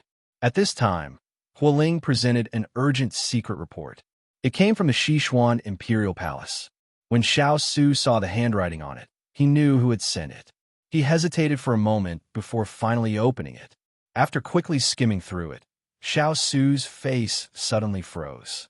In order to make him return to the Sichuan, Muhu was actually using death. The letter said that Fu Huang was planning to use his disappearance for several months to make Xiao Ran the crown prince. As long as he appeared in the Sichuan, then his Fu Huang's plan would be dispelled. So if he dared to abandon his identity as the Sichuan eldest prince, abandon the Liang family, abandon everything and leave, then she would die in Zhaoyang Palace for him to see, other than using filial piety to threaten him. What else could Muha do? The change in Xiao Su's expression did not escape everyone's eyes. They felt the entire room become cold. He closed his eyes, and the layer of sadness in his eyes was put away. Mr. Ruo, why have you come to find Ben Wang this time? He was always gentle and polite to this strategist. Mr. Ruo and Xiao Su bowed to him before stating the reason for their visit. Lord, after you went missing in Sichuan, this one was very worried. I brought people to the border to look for you, but halfway through, I received news from Shaolai cavalry that you were fine. I planned to return to the border, but I didn't expect to receive another message from Water Spirit. Traces of a mine were found in the Fu Li mountain range. Perhaps there really is a mine hidden there, but this one felt that the most important thing for you at that time was to find the antidote, so I had Water Spirit put this message aside for the time being. Sir Ruo continued, but not long ago, this humble one received news of your assassination attempt. These people were not only from the imperial court, but also from the Jianghu. This humble one was reminded of this matter again, which is why I came to find you. This humble one knows that you have no intention of vying for the throne, but I'm worried that one day, even if the tiger is harmless to the human heart, the person will have the intention to kill the tiger. Xiao Su frowned. If Mr. Ruo has something to say, please say it. Mr. Ruo nodded and said solemnly, Lord, although this humble one knows that you have decided to live in seclusion in the imperial court and no longer interfere in Sichuan's political affairs, this humble one is worried that those who have been your enemies in the past will not let you go, including the current emperor. Back then, the emperor used a scheme to lure you away from the capital, but he didn't expect you to survive.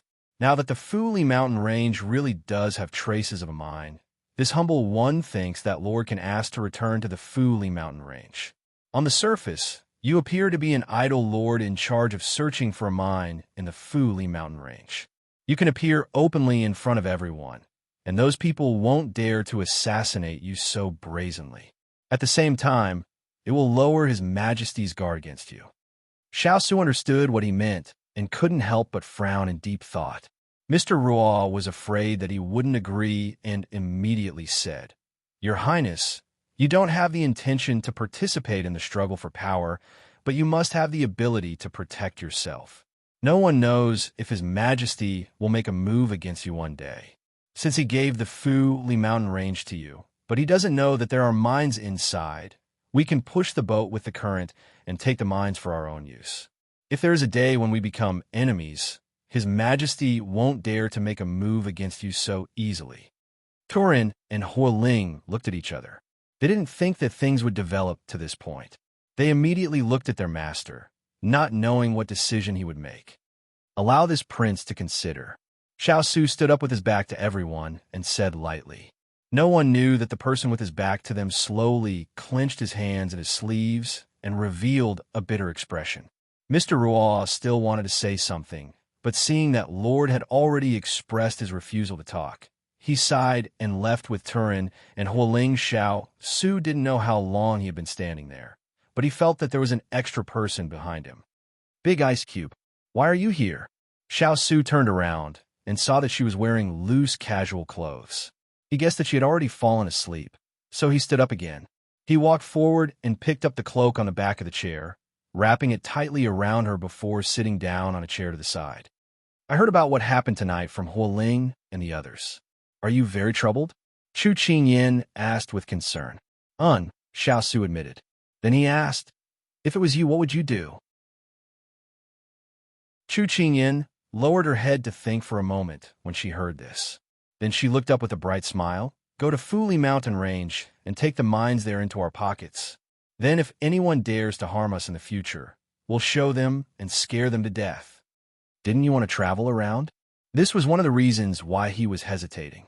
He had promised her that he would no longer participate in politics. Playing is a small matter. Getting rich is a big matter. Just sitting around and eating is not a good idea. Also, I want you, Big Ice Cube, to live openly in Sichuan. Chu Qingyin suddenly looked at him with a serious expression. Big Ice Cube, I don't want others to think that you're a coward who hides and doesn't dare to show yourself. Even if they want to harm us, it's fine. If one comes, we'll beat one. If a pair comes, we'll send them flying. I don't believe that those people who use nobility to flaunt themselves would dare to harm others openly. Big Ice Cube, you didn't do anything wrong. It's time for you to take back what belongs to you. This is what Sichuan owes you. Also, we're only doing this to protect ourselves, not to cause internal strife. What's there to worry about? On the other hand, if they dare to touch us in the slightest, we'll use the mines to smash them down. Chu Qingyin said with righteous indignation. Xiao Su looked at her little face, which was red from anger, and his face suddenly brightened. Okay, this was his bottom line. This was his last concession. If they stepped on his bottom line next time, then he wouldn't let them off so easily. After New Year's Eve that year, Sichuan actually started to snow heavily for the first time ever. On the third day of the first lunar month, Sichuan Emperor received a letter from Xiao Su. The letter said that Xiao Su had been missing for a period of time because he had been seriously injured by an assassin. Now that his health had suddenly deteriorated, he asked to go to Fuli Mountain to look for ores and recuperate at the same time. He wanted to do his last bit of strength for Sichuan. The ministers of the imperial court were moved by the King of England's actions. They expressed that the King of England had made great contributions to the country and the people for so many years. Now that he was seriously injured, he still cared about Sichuan. They all asked Sichuan Emperor to approve his request. The West Xian Emperor, on the other hand, had been moved after reading the last paragraph of his eldest son's letter. I admitted that he wasn't capable enough to take on such a big responsibility, so he took the initiative to give up the right to inherit the throne. He now needed time to wait for Ranner to grow up. So Su-er's letter came at the right time. After Ranner grew up, he would eradicate those who were not conducive to Ranner's consolidation of imperial power one by one.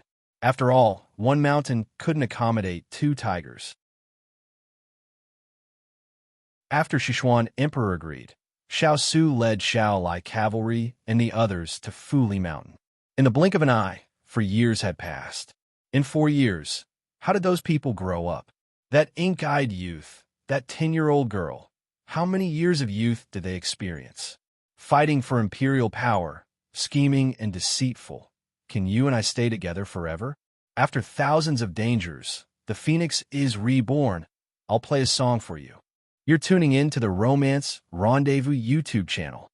We're so grateful for your support, and don't forget to subscribe to join us on this incredible journey through captivating stories. Your generosity through donations truly makes a world of difference, as it's the primary source of revenue that allows me to expand and enhance this channel for you. Thank you from the bottom of my heart for being a part of this adventure.